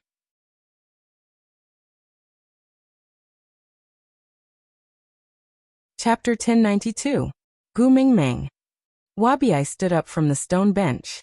He placed one hand on the table and leaned his upper body forward. He placed his other hand on Gu Mengmeng's shoulder and said with a troubled expression, "Winter is coming and I don't have much time left to accompany you. Hurry up and do whatever you want to do, or else I won't be able to do it with you once I hibernate." You have to leave too?" Yes, Wabi had to return to the Snake King Valley twice a year, during the winter and dry seasons. Once the snow sealed the mountain, Gu Mengmeng could only stay in the cave with Elvis and Leah for at least 2 to 3 months. During the first winter, she and Elvis had just become partners and were in their honeymoon period. Later on, Leah barged in and the 3 of them stayed together in all sorts of awkward situations. Coupled with the fact that she was groggy due to her pregnancy, time flew by unknowingly. During the second winter, she went to solder because of Cole's scheme. Other than Elvis and Leah, there were still the 3 little ones by her side. Although she was worried that Chi Xian was always hanging out with Cole, they were still a lively family and time passed quickly. This year, there was only her, Elvis and Leah left. Gu Mengmeng lowered her head and chuckled. "In the past, I spent the entire year alone and didn't feel lonely. Now that I'm used to having many friends by my side, I can't get used to the sudden silence." Gu Mengmeng turned to look at Elvis and smiled dejectedly. "Hubby, am I too greedy?" Elvis's heart ached at the look of disappointment on her face. He kissed her brow gently. "Why don't we dig the underground of Saint Nazir too? Then you can find whoever you want to play with during winter, alright?" Gu Mengmeng shook her head. Sandy is not around, and I don't have any friends to play with. Then I'll ask someone to fetch her back to accompany you. Elvis felt bitter. He had schemed with Leah for so long before he finally got rid of the 4 little ones, and Sandy finally stopped fighting with them for his affections. But now he had to fetch her back with his own hands. TSK. Sandy was indeed his #1 love rival. He had to be wary of her. Gu Mingming shook her head. Sandy has her own life. I can't always let her revolve around me. Upon hearing this, Elvis heaved a sigh of relief. Wabi cleared his throat and said, How about I stay behind to accompany you this winter? Gu Mingming pursed her lips and looked at Wabi in disdain. You always sleep like a log every winter. Other than taking up space, you are useless. What's there to compensate? More importantly, hibernating outside the Snake King Valley was not safe for Wabi. Be it temperature, humidity or other factors, they were all unknown. For animals, the unknown was equal to danger. Although Wabi was very powerful, Gu Mingming was unwilling to let him take such an unnecessary risk. Besides, you know that I hate snakes, I hate shit, and I hate snakes that look like shit. You have all 3 of them, and you still want to sleep in my cave for the whole winter. Aren't you afraid that I won't be able to control myself and make you into snake soup?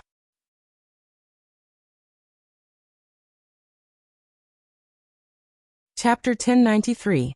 Gu Mingming laughed dryly. Damn, you have reached a whole new level of self-deprecation. Respect, respect. Wabi lifted his chin and took it as a compliment. He mimicked Gu Mingming and cupped his fists. Well said, well said. After the hubbub, everyone dispersed. The next morning, Gu Mingming woke up early, which surprised Leah and Elvis. They circled the large stone basin like a baby and giggled for a long time before leaving the cave. Oriton had yet to return from his hunt. According to Gu Mingming's usual schedule, her breakfast would only start in another 2 hours or so. However, she had woken up early today, causing Oriton, who shared his meals with her, to be unprepared. Barit and Wabi were standing near the entrance of the cave. They were also surprised to see Gu Mingming come out so early. Barit didn't say a word, but Wabi looked up lazily. Why? You can't bear to see me leave? So you're making use of the time to get used to me? Gu Mingming didn't retort. She just chuckled. I have to order you around while you can still move. Wabi's eyes lit up the moment he heard that. He straightened his back and asked Gu Mingming, Who do I want to beat up? When do I go? Gu Mingming chuckled. Wabi was the most warlike person in this world. But it was rare for him to be so energetic. Gu Mingming didn't want to explain that he was overthinking. She just smiled and told Barit, Gather all the single males in the tribe and follow me out after breakfast. All right. Barit remembered that he had already given his life to Gu Mingming, so he didn't need to differentiate between right and wrong when it came to Gu Mingming's orders. He would do whatever she said. Wabi clicked his tongue. What's the point of gathering so many useless people? Isn't it enough to have me? Gu Mingming thought about it and smiled in a flattering manner. Then our great Wabi must be seen by everyone in the world. Wabi instantly felt a chill down his spine. He looked at Gu Mingming defensively. Are you trying to harm me? Gu Mingming nodded calmly. I want to turn you into snake slices and eat you. Wabi snorted in disdain. I'm afraid you'll die from overeating. While they were fooling around, Oriton had already returned from his hunt. Seeing that Gu Mingming had already woken up, he was first taken aback before his expression loosened. It was obvious that he was in a good mood. We can start eating early today. What a pleasant day. He still had a poker face, but Gu Mingming could almost see the colorful flowers blooming on top of his head spinning, as if he had activated the special effect of beautification. Holding her forehead, Gu Mingming felt that her cuteness might have gone awry. Elvis and Leah did not know what Gu Mingming wanted to do, but they were happy to see her full of energy. He had been worried that she would be depressed over Fei Rui's departure, Ian's mating, Wabi's hibernation, and Sandy's absence. Oriton was in a good mood because he had an early breakfast, because having an early breakfast meant that he could have an early lunch, and then an early dinner. Wabi was also in a good mood because there was a fight to fight. The single males in the tribe were also very happy. They were inexplicably excited because they had the opportunity to do something for the great messenger.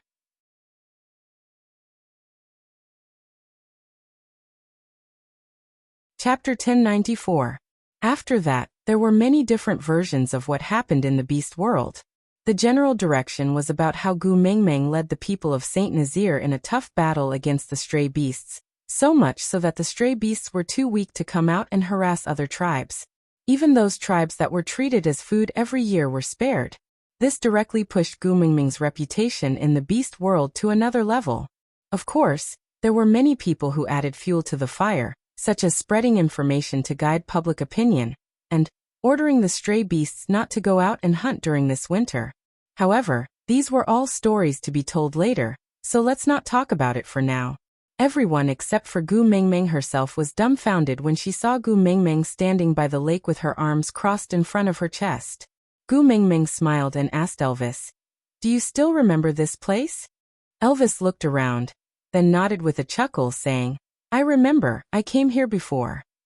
Gu Mengmeng chuckled and said, "Yeah, I just wanted to go down and touch a lotus root. But you thought I was going to commit suicide and threw a huge tantrum at me. Silly girl." Elvis rubbed Gu Mengmeng's little head and sighed, thinking to himself that he was not throwing a tantrum at that time. He was scared stiff by her. He thought she was going to transmigrate back and abandon him. The moment he saw her enter the water, he even held his breath. His heart forgot to beat and his pupils dilated instantly. He could still remember the feeling of his blood freezing at that time.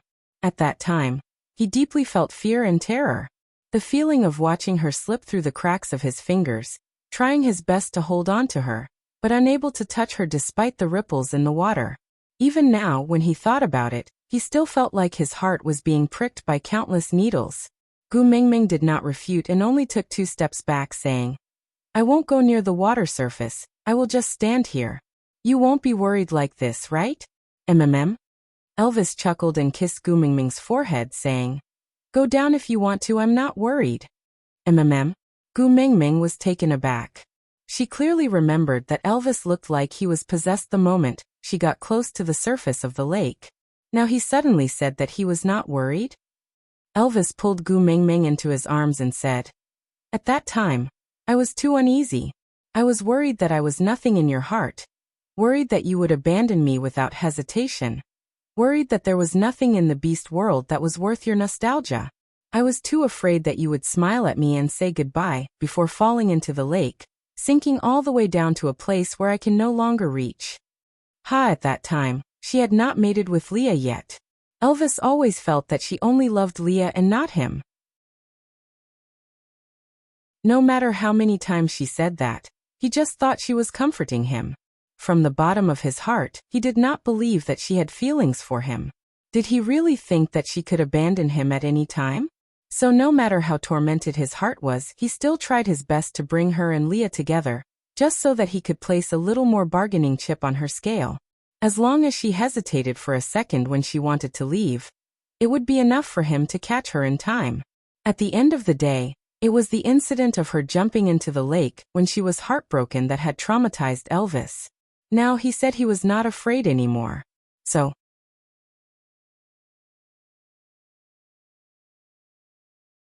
Chapter 1095.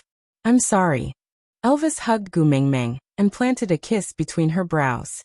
His eyes were filled with adoration. I didn't believe this earlier. Gu Mengmeng hugged Elvis back and rested her chin on his chest. It's not too late to believe it now. Gu Mengmeng tiptoed and kissed Elvis on the chin. Then can I enter the water? Elvis lowered his head and held the back of her head with one hand. He quickly kissed her lips, which she was about to pull away from. After a long lingering kiss, he said gently, "I will accompany you." Whenever Gu Mengmeng was around, everyone's gazes would unknowingly be on her. This resulted in this kiss being a public performance. Although they had been married for 2 years and had given birth to 4 children, Gu Mengmeng still felt it was inappropriate to display their affection in public. Blushing, she plunged into the water. Following that, 2 splashing sounds could be heard. Elvis and Leah must have jumped in right after her. Gu Mengmeng swam for a while before popping her head out to take a look. She realized that her 2 men and Wabi were all in the water. but they were clearly standing. Damn. Height was indeed her weakness. The lotus flowers had already wilted. Only a large patch of lotus leaves swayed gently in the middle of the lake. Gu Mingming swam towards the middle of the lake. Elvis and Leah followed closely behind her, guarding her on both sides. Gu Mingming tried to dig out a lotus root, but it was hard for her to use her strength underwater. Hence, she could only return to the surface and explain the rough plan to Wabiai, before ordering him to do the hard work. Wabiai stared at Gu Mingming with a king's disdainful gaze. Don't tell me that this is what you need my help with. Gu Mingming couldn't help but want to laugh at the thought of Wabiai being happy the entire morning, because he thought there was going to be a fight. She had been enjoying teasing Wabiai more and more recently. It was quite interesting to see him hopping mad, but unable to do anything to her. Although she had always been the one bullying Wabiai, Wabiai never bore a grudge against her. Instead, the more she bullied him, the better their relationship became. This made Gu Mingming feel at ease. Gu Mingming really did not like that kind of relationship where she had to handle it carefully. Wabiai didn't even need to dive into the water to dig out the lotus roots. In his half-beast form, he used his snake tail to probe into the mud, and with a casual tug, a huge lotus root was pulled out of the water along with the mud. Wabiai did not hold back at all, and directly threw it at Gu Mingming.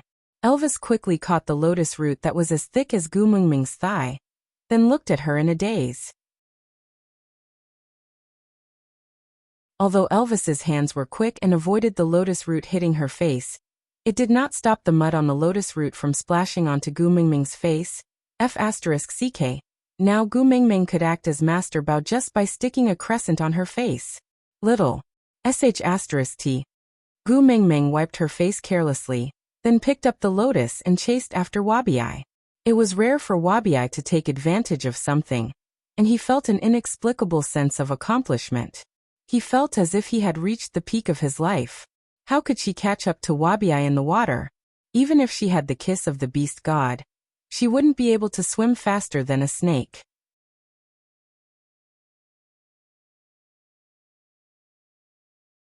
Chapter 1096. The truth was, Wabiai still came up after all, and Gu Mingming did not really slice him into slices and stew the lotus roots. That was because he had plucked almost all the lotus roots in the water before coming up. At that moment, Gu Mingming only had eyes for the lotus roots and had long forgotten about chopping Wabiai. This lake was a distance away from Saint Nazir, and they had only arrived in the afternoon after setting off in the morning. Although Wabiai was strong, he only had one tail. Although there were other males in the water to help, their swimming skills were not as good as Wabiai's, and it was more strenuous for them to work underwater. So by the time everyone finished plucking the lotus roots, it was already midnight. During this period, Gu Mingming had already eaten dinner, and instructed everyone not to wash off all the mud on the lotus roots so that they could maintain their freshness. After camping out in the wild for a night, the atmosphere was very good. When Gu Mingming was not around, Saint Nazir was always in a tense state. The males with partners focused on protecting their own females while the single males risked their lives to protect the tribe. Although they loved to fight, a long battle would also make them very tired. On such a bloodless night, everyone laughed and chatted around the messenger of the beast deity, doing something that was not difficult but required unity. This level of physical labor was not enough to make the males feel tired, but this was the first time in their lives digging lotus roots, and they often ended up covered in mud. Occasionally, they would even get hit in the head by the lotus roots. Although they did not suffer any injuries, they still ended up chasing each other around. In the tranquil night, everyone discussed the interesting things that happened during the day as waves of laughter rippled out. In such an atmosphere, Gu Mingming had a dreamless night and slept exceptionally soundly. The next morning, Gu Mingming woke up on her designated seat and greeted with a hoarse voice, "Good morning." Elvis and Leah stood on her left and right, protecting her in the middle, ensuring that the cool night breeze would not blow at her. Their furry tails lightly covered her eyes, ensuring that the sunlight would not dazzle her eyes. Hearing her soft good morning, the two large tails released each side and two red lips landed on Gu Mingming's cheeks at the same time. "Good morning." "Good morning." On one side was a subwoofer while on the other was a cello. Two different sounds played together, creating the first good mood for Gu Mingming every morning. After getting up and packing up, the males had already tied up the lotus roots with the tree vines they had plucked overnight and carried them on their backs. Gu Mingming naturally did not have to carry them herself. Wabi walked up to Gu Mingming and looked down at her condescendingly. "I am leaving." Gu Mingming smiled and nodded. "Yeah, see you next year." Without saying anything more, Wabi turned and swam towards the Snake King Valley. On the other hand, Gu Mingming just patted her own face and snuggled into Elvis's arms. After giving the order, they headed back to Saint Nazaire on the path they came from. "You said it's to dig up lotus roots, but it's actually to give Wabi, right?" Leah wagged his large tail and looked at Gu Mingming slyly.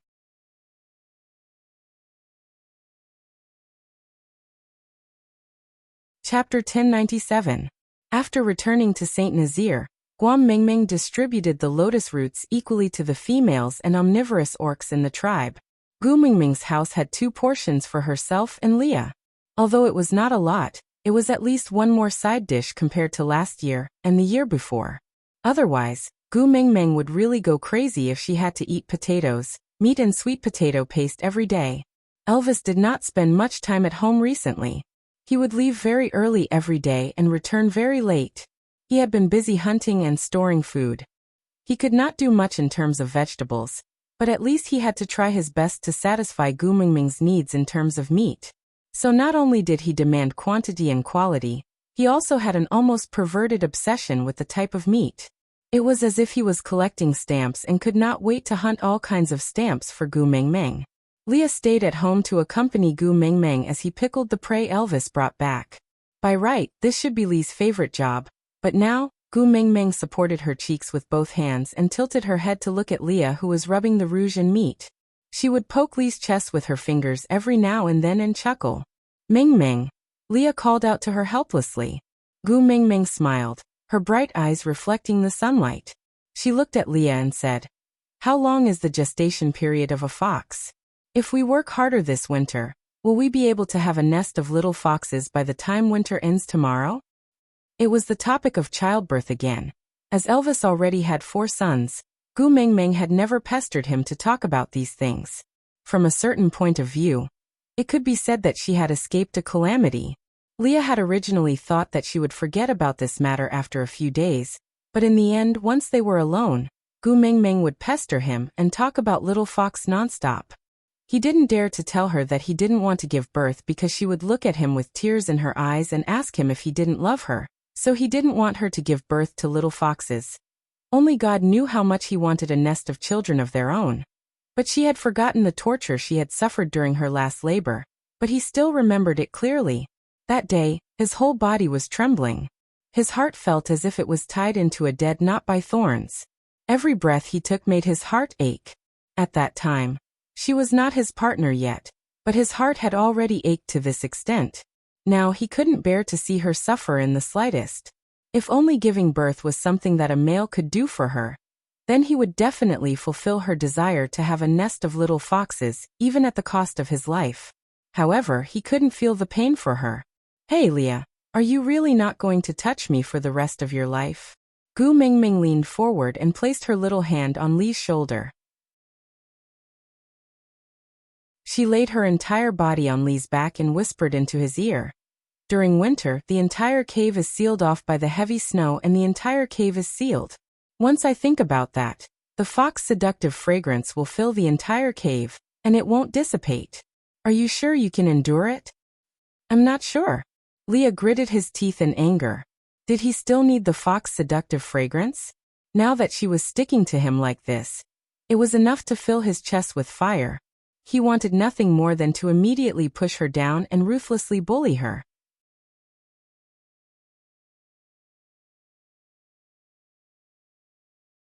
Chapter 1098.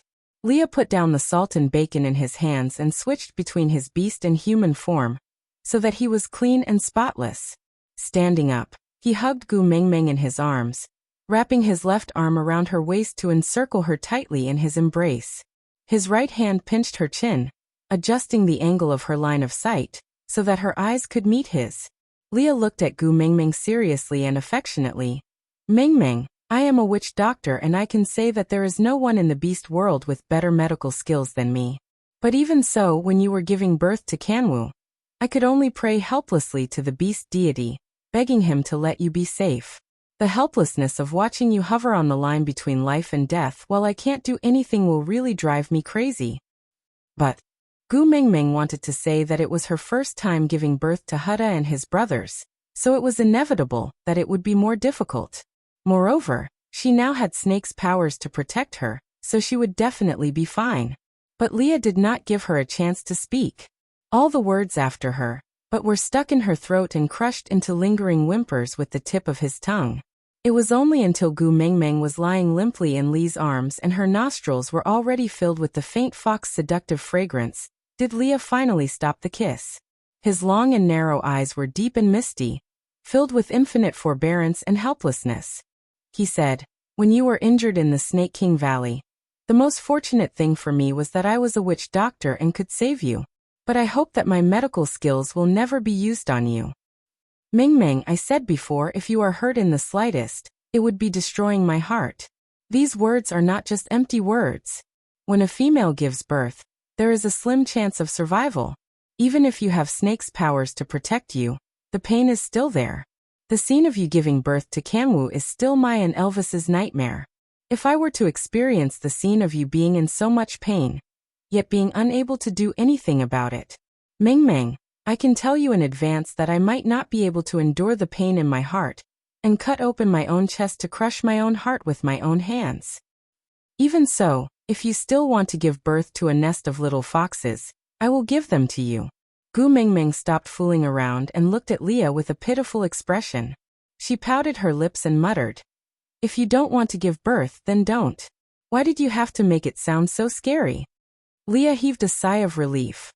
"Promise me, you're not allowed to mention giving birth to little foxes in the future." "Fine, I won't mention it." With that, Gu Mingming turned around and walked into the cave in a huff, ignoring Leah. This was the first time Leah allowed her to throw a tantrum without going in to comfort her. He couldn't back down on this matter. He clearly knew what she would experience during childbirth, so how could he bear to do it? Sighing helplessly, Leah squatted back beside the pile of salt to continue marinating the meat. He turned around to look at the entrance of the cave. There was no movement at all. He must be really angry. "If only you were like Oraton, then I could make a lot of delicious food to coax you." Leah smiled helplessly. Then he secretly remembered to remind Elvis that other than beasts on land, Mingming also liked fish in the water and bird eggs in the trees. He must remember to bring some back next time. Gu Mingming threw a tantrum for 2 to 3 days.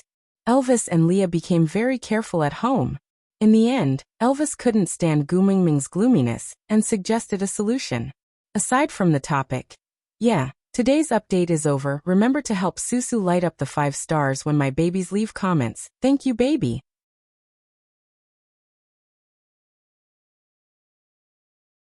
Chapter 1099. Xiaomeng. Elvis placed Gu Mingming on his thighs and held her shoulders with both hands. He accommodated her height and looked into her eyes, saying, "I know you have been in a bad mood these few days, but not letting you suffer is the bottom line that Leah and I will never give in to. So, do you want to take a nap and meet the beast deity?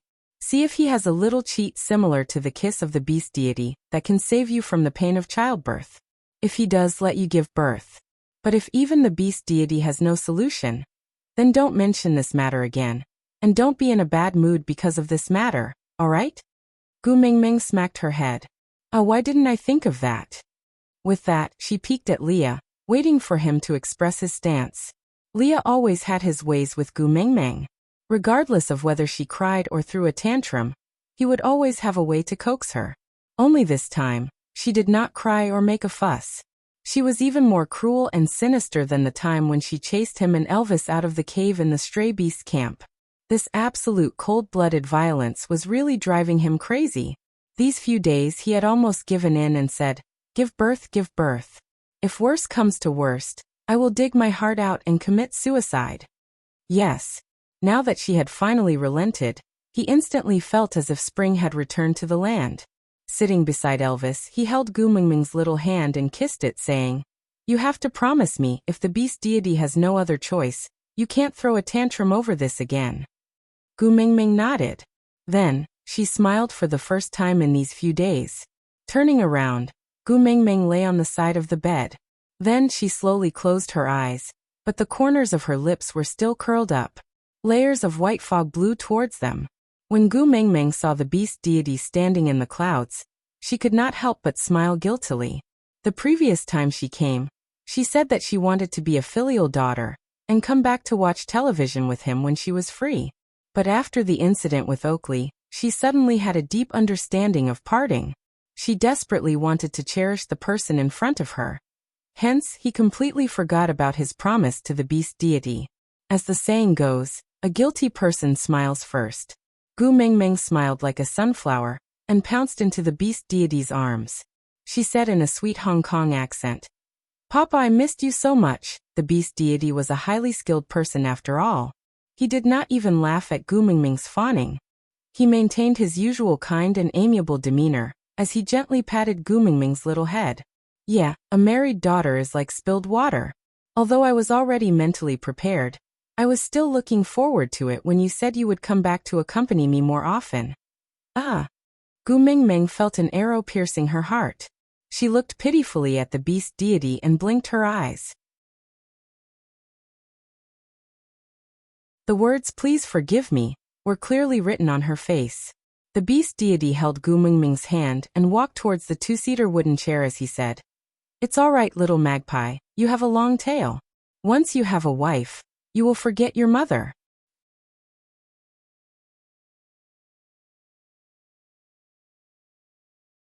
Chapter 1100. Why did he sound like he was angry? Gu Mingming wrapped her arms around the beast deity's arm and said coquettishly, "Father, I know I was wrong. Don't be angry, don't be angry." The beast deity heaved a long sigh of relief before pulling Gu Mingming's hand to sit on the long bench. "All right, you heartless little thing.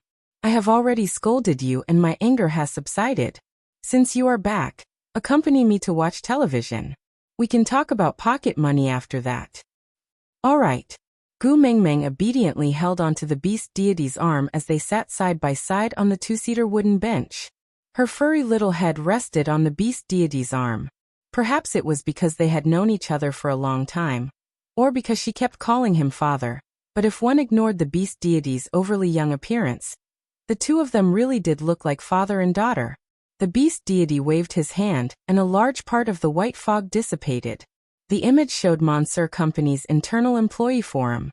There was a post titled, "CEO's wife arrogantly declared her sovereignty while the CEO turned into a wife-protecting maniac and accompanied her the entire time. P.S. There are pictures to prove the truth." The post was pushed to the top by many replies within a few minutes. Then, it was deleted. Following that was an announcement from the CEO's office. The reason for deleting the post was that the surveillance footage provided by the post was not clear enough and did not perfectly display CEO's wife's beauty and intelligence. After being magnified 20 times, there was a mosaic on her facial features. Different angles of the screenshots also showed that her eyelashes were deformed. Regarding this, the CEO was furious. The solution was as follows. 1. The entire company's surveillance cameras had to be upgraded immediately. The quality of the images had to be the best in the world. The screenshots had to be projected directly onto the LED screens of the company's buildings, so that every pore could be clearly seen. 2. Monsieur Company reserves the right to pursue the infringement of image of the CEO's wife for violating the rights to her portrait. 3. All employees immediately went to the latest highlight post to confirm and remember the CEO's wife's appearance. If any employee in Monsieur Company could not recognize the CEO's wife under any circumstances, it would mean that the employee lacked the most basic loyalty to Monsieur Company and would be fired. Following that, a new post was pinned by the officials. It was bolded, highlighted, and highlighted. The striking red font was unique in the corporate forum. The title of the post was, "The CEO's wife made a high-profile and domineering tour to declare her sovereignty. The CEO turned into a wife-protecting maniac and accompanied her the whole time. P.S. There are pictures and the truth." 2. HD version. The original content in the post was not changed at all. It was just that the photos had been replaced with the high-definition version that the technical department had just revised. The images in the monitor were carefully selected frame by the employees of the technical department and the corporate public relations department. The CEO only had one request, that was no matter what the CEO looked like in the images, as long as the CEO's wife looked good, it was fine. This post was like a torpedo thrown into the corporate forum, blowing up the warehouse manager Old Wang, who had been lurking in the shadows for many years.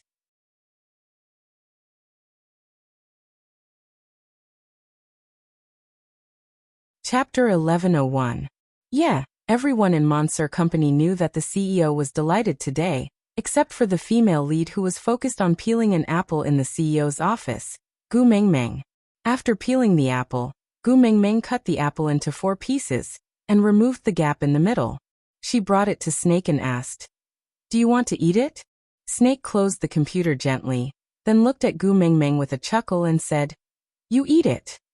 Oh. Gu Mengmeng thought that Snake did not want to eat it, and thought that most guys did not like to eat fruits. Hence, she did not stand on ceremony and took a bite. The juices flowed everywhere and the sweetness of the fruit filled her mouth. Gu Mengmeng's eyes instantly curved and she smiled in satisfaction. Snake held on to Gu Mengmeng's little hand and sent the half of the apple into his mouth. Then he nodded and said, "Yeah, it's really delicious." Gu Mengmeng blushed and said, "Didn't you not eat it?" Snake raised his brows and asked, "When did I say I'm not eating it?" Gu Mengmeng was speechless and handed one of the remaining 3 pieces of apple to Snake. But Snake shook his head and said, "I don't like eating apples." "Then just now the food you ate is an exception." Snake chuckled, and then pulled open a drawer under the boss's desk. He took out a sapphire blue box from it. With one hand he pulled Gu Mengmeng into his arms. His long arms wrapped around Gu Mengmeng's waist, and he opened the box with his slender fingers. Inside was an exquisite collarbone necklace. The 2 letters MS were designed to look like electrocardiograms. The bottom left corner of M and the top right corner of S were respectively circled into small hearts and connected to the necklace. Snake's chin rested on Gu Mengmeng's shoulder. He tilted his head and his lips lightly brushed against Gu Mengmeng's cheek, creating an ambiguous atmosphere. "Do you like it?" Gu Mengmeng pursed her lips and said, "For me." Snake chuckled and said, "Other than you, who else's name is worthy to be linked with mine?" So M was the first letter of Meng in Gu Mengmeng's name, whiles was the first letter of Snake's name. Gu Mengmeng's heart was filled with sweetness. She glanced sideways and asked, "When did you prepare?" When Gu Mengmeng turned her face, her lips met Snake's. Although it was just a light brush, Gu Mengmeng still felt her face heating up. She instinctively shrank back and looked elsewhere, not daring to look at Snake. Snake did not force her, but the smile on his lips deepened. "Shall I help you put it on?" Gu Mengmeng nodded and lifted her hair. Snake gently helped her put on the necklace properly. Then he gently caressed the necklace with his fingers and said with a deep gaze, "Remember, don't take it off. This necklace is a sign that you belong to me."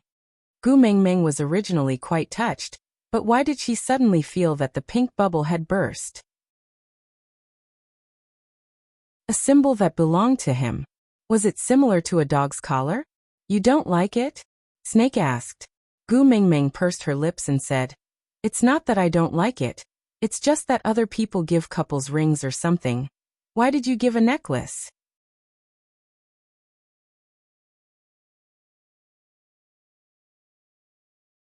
Chapter 1102.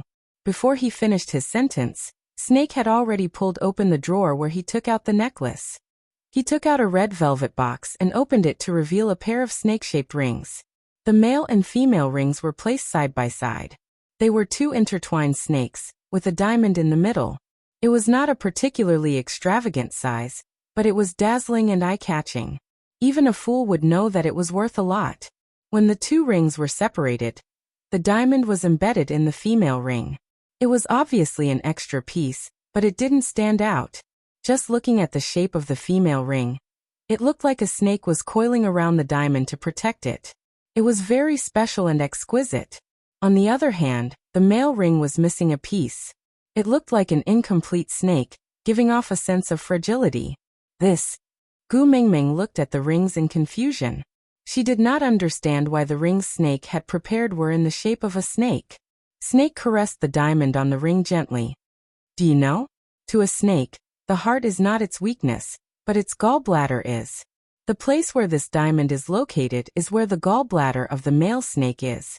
He gave his gallbladder to the female to protect, which means that in the eyes of the male snake, the female is more important than his own life. When the two rings are together, they are a lingering pair. If they are separated, the male snake will be incomplete. A snake without gallbladder will die. Snake held Gu Mingming's little hand and kissed it. If you stay by my side, I will be happy. If you leave me, I will die. When I put this ring on for you, it means that I am entrusting my life to you. And I have already prepared the rings.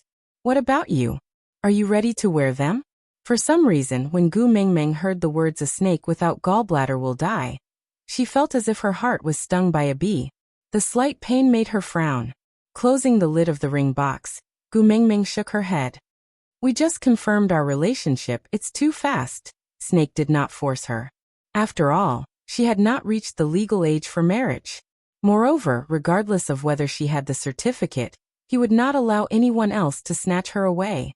So this pair of rings had to be worn on her finger sooner or later. He would not tell Gu Mingming what had happened in the beast world.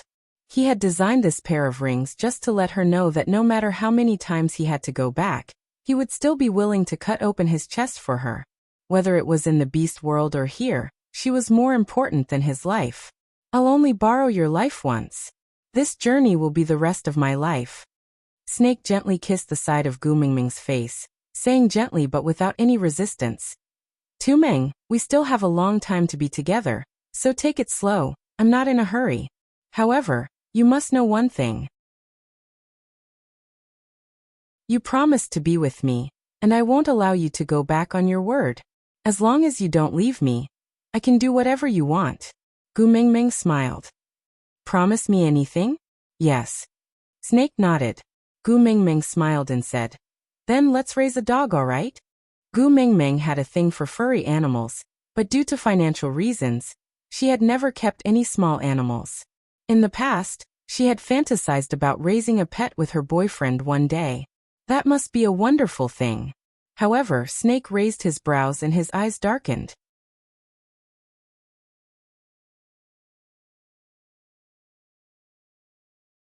Chapter 1103. Sniggering, Snake asked, What kind of dog do you want? Gu Mingming thought for a while and said, Something like a golden retriever or a Samoyed that is obedient and good-looking. It would be very eye-catching if you bring it out for a walk. Snake held on to Gu Mingming's waist and made her stand up to face him. He looked up and smiled. I have a better suggestion. Gu Mingming was curious. Snake pulled out his tie and stuffed it into Gu Mingming's hands. Then, he stood up and placed both his hands on the office table beside Gu Mingming. He tilted his upper body and hugged Gu Mingming to his chest. His thin lips pressed against her ear and he said, I will be your dog and listen to you. I will let you look at me however you want. Gu Mingming's face turned red and she instinctively tightened her grip on Snake's tie. Snake took the opportunity and pounced on Gu Mingming, pressing her onto the office table. The smile at the corner of his lips spread to the bottom of his eyes. Snake said in a teasing tone, Moreover, walking me will definitely be more eye-catching than walking a golden retriever or Samoyed. What do you think? Girlfriend? You get up first. This position was so intimate that Gu Mingming felt like she could not breathe. But Snake pursed his lips and seemed to be thinking about something. After thinking for a while he said, If you want a pet to be obedient, you have to give some reward, right? What reward? Gu Mingming whispered. Snake kissed Gu Mingming's lips lightly and said, Stroke my head and say my snake is so obedient. Gu Mingming blushed and felt as if she was being kissed by Snake's cuteness. She raised her hand and touched Snake's head gently. She said softly, My snake is so obedient. Snake gave Gu Mingming another peck on the lips in satisfaction before straightening his body. Snake's lips were still curled upwards. He had always been envious of Leah being stroked by Gu Mingming in her arms. Now that he had experienced it, it felt really good. It was no wonder that the fox did not mind others calling him a beast pet. If being a pet could receive such tenderness from her, then there was no difference between being a dog and being a snake to snake. Knock, knock, knock. The sound of knocking came from the door. Gu Mingming hurriedly stood up and adjusted Snake's suit and tie.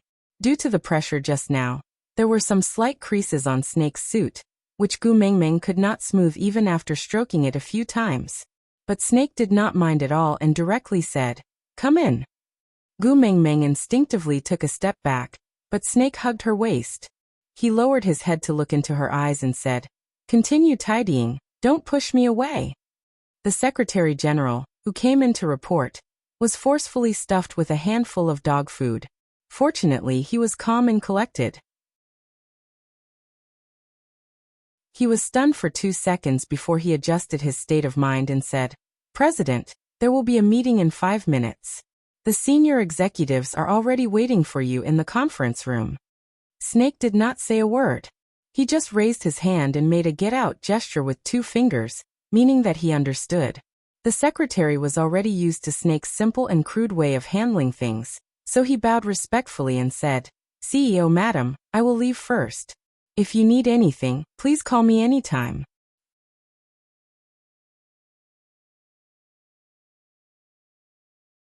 Chapter 1104. Tu Meng, come here. Snake held Gu Mingming's hand and walked into the resting room in the office. Then he pulled open the wardrobe door and said, "Choose one, I will change." Gu Mingming knew that it was Snake's working hours now. As a CEO, he had to dress appropriately. His nobility meant that he would not wear a wrinkled suit to attend important meetings. "Don't hug me in the office next time." Gu Mingming mumbled softly. Snake hugged her from behind and asked softly, "Why?" Gu Mingming replied, "It's too troublesome to change clothes after a hug." "I don't find it troublesome." Snake chuckled. He knew that his Tu Ming had misunderstood, but he did not want to explain, because in a while, she would know why he wanted to change his clothes. Gu Mingming's lips curved upwards at Snake's words. It was a beautiful smile. Taking out a dark coffee-colored suit, Gu Mingming placed it on Snake's body and measured it. Gu Mingming's eyes widened in shock. It was a 4-piece business suit. It was the kind of suit that only the top talents who walked out of elite magazines would wear. The word Meng was clearly embroidered on the left chest area. It was not an M, but the Chinese word Meng. Gu Mingming blinked at Snake and said, "This?" Snake chuckled and kissed her shocked eyes. Then he said, "I prepared it long ago. It's just that I have the right to wear it now. I wanted to tattoo it on my chest, but this body belongs to you. I did not dare to use it without your consent. I could only settle for the next best thing. I embroidered your name on every piece of my clothes to announce to the world that I am yours." He gave her a necklace and said that it was proof that she belonged to him. She felt a little awkward and felt that it was a leash used to tie a dog, but he treated himself to the extreme. He blocked all the possibilities of other people having wild thoughts about him without any blind spots. He really gave up an entire forest for her, a small tree, and it was the size of the Amazon rainforest. Gu Mingming pounced into Snake's arms and hugged him tightly. She said, "You are really the best boyfriend in the world." Snake chuckled and hugged Gu Mingming back. With her in his arms, his life seemed to be full. This feeling was really blissful. Moreover, his body was warm now. Even if he hugged her like this, he didn't have to worry about her feeling uncomfortable from the cold. Yes, and he will be the best husband in the world in the future. Gu Mingming blushed and instinctively glanced in the direction of Snake's desk. Snake cupped Gu Mingming's little face with both hands and kissed her. "All right, I'm going to the meeting. Wait for me here." Gu Mingming nodded. Then, Snake walked out of the resting room wearing the suit with the word Meng embroidered on the left chest, and went straight to the meeting room.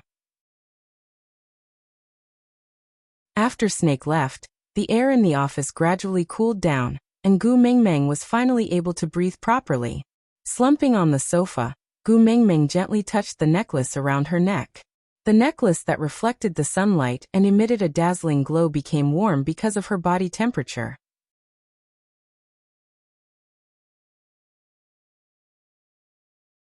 Chapter 1105. Just as Gu Mingming was about to leave, her phone suddenly vibrated. Looking down, she saw the name displayed on the screen as 743. Page 7, paragraph 4, line 3. Hello. Gu Mingming was a little confused. Wasn't he in a meeting? Why was he calling her? There's a document on my table. Bring it to the meeting room for me. Oh. Gu Mingming stood up and walked to the office table. She saw 2 documents clamped in a blue folder and asked, There are 2 here, which one do you want? Anything. Anything? Gu Mingming frowned in confusion. Snakel immediately added, It's all the same, just take any set over, hurry up. Oh. Gu Mingming did not suspect anything and just took one out of the office. The meeting room was 1 floor below. Gu Mingming took the elevator specially used by the CEO down, and there was already someone waiting at the elevator entrance. The moment the elevator doors opened, he bowed respectfully and greeted, Madam. Gu Mingming was shocked, and before she could explain, she saw that person gesturing for her to follow. Before hurriedly leading the way, Gu Mingming had no choice but to follow. At the entrance of the meeting room, the welcoming person pushed open the soundproof glass door and invited Gu Mingming in. Thank you. Gu Mingming was still not used to being treated like this. Actually, she had her own hands and could open the door herself. Tumeng, come here.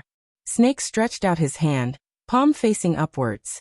Gu Mingming thought that he was in a hurry for the document, so she ran around the meeting table and handed the document to him. In the end, Snake did not even look at it and just casually threw the document to one side. He then grabbed Gu Mingming's arm and pulled forcefully, causing Gu Mingming to fall into Snake's arms. Snake then heaved a sigh of relief and said, Indeed, I can only feel at ease when I hug you in my arms. I missed you so much after not seeing you for 5 minutes. With that, Snake buried his head into Gu Mingming's neck and rubbed against her, greedily inhaling her scent. Stop fooling around. Everyone is watching. Gu Mingming struggled to get up, but Snake did not want to let go at all. He raised his head from Gu Mingming's neck and glanced coldly at the higher-ups sitting around the meeting table. Then, everyone lowered their noble heads in unison. Above everyone's heads was the special effect of You can't see me, you can't see me. No one is watching. Let me hold you for a while. Snake was very satisfied that even the manager he hired knew how to read people's expressions. He had no choice, his Tumeng was too shy.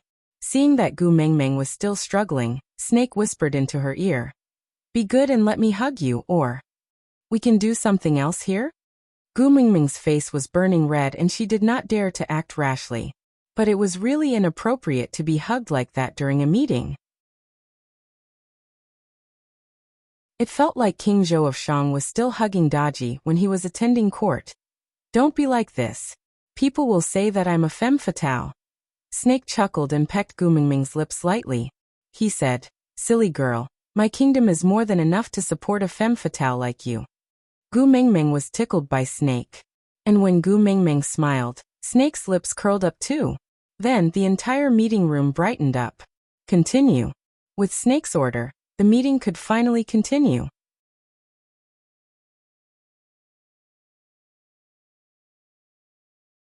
Chapter 1106. At 11:50 in the afternoon, Snake closed his laptop. Everyone in the meeting room stood up in unison and bowed to Snake before filing out of the room, closing the door behind them on their way out. Asking for documents was an act.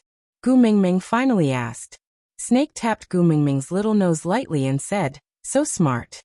Gu Mingming felt a sweetness in her heart as she lowered her head and chuckled. No wonder you said it's all the same.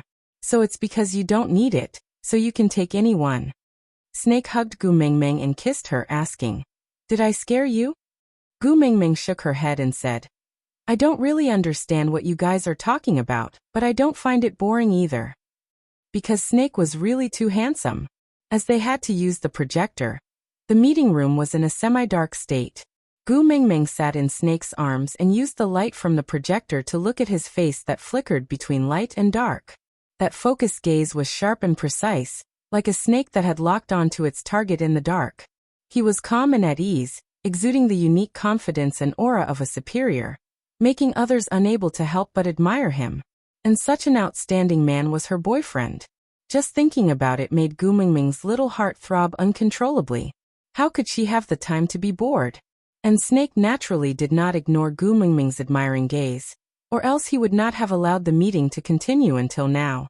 After all, he had opened the company to please her, not to make her suffer. Yeah, it seemed like the information in her memory was not all wrong. At least what she had said before. A man who works hard is the most attractive was true. Lunch was takeaway ordered by the Secretary General. After a simple meal, another round of meetings started. Snake had to use a weekend to settle a week's worth of work, so the workload was very heavy. When they were about to leave at night, they realized that it had already started to rain.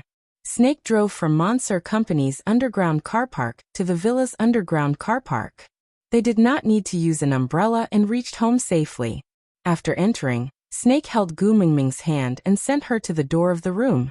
With one arm around her waist and the other against the door, he leaned over and kissed her forehead, saying, "You must be exhausted today, right? Quickly go and rest." Gu Mingming nodded. Just as she was about to leave, she realized that Snake did not let go at all. Her entire body was encircled by his chest. How could she leave? Upon receiving Gu Mingming's questioning gaze, Snake pursed his lips and said, "I can't bear to let go. Why don't you invite me in for a cup of tea?" Gu Mingming chuckled. "How can I have tea in my room? You've been hugging me all day. Haven't you had enough? Let go of me." Snake took a deep breath and hugged Gu Mingming tightly. "Yeah, I'm used to hugging you for a day." As soon as I let go, I felt an emptiness in my arms. I felt uncomfortable. Gu Mingming pushed Snake's chest lightly. After hesitating for a moment, she took the initiative to kiss Snake's face and said, "All right, good night." With that, she ducked out from under Snake's arm, opened the door, returned to the room and closed the door. Sliding onto the floor against the door, Gu Mingming was still holding onto her heart that was beating out of rhythm, smiling secretly with a blushing face. Crack that you're tuning in to the Li Mei's Wuxia Whispers YouTube channel. We're so grateful for your support, and don't forget to subscribe to join us on this incredible journey through captivating stories. Your generosity through donations truly makes a world of difference, as it's the primary source of revenue that allows me to expand and enhance this channel for you. Thank you from the bottom of my heart for being a part of this adventure.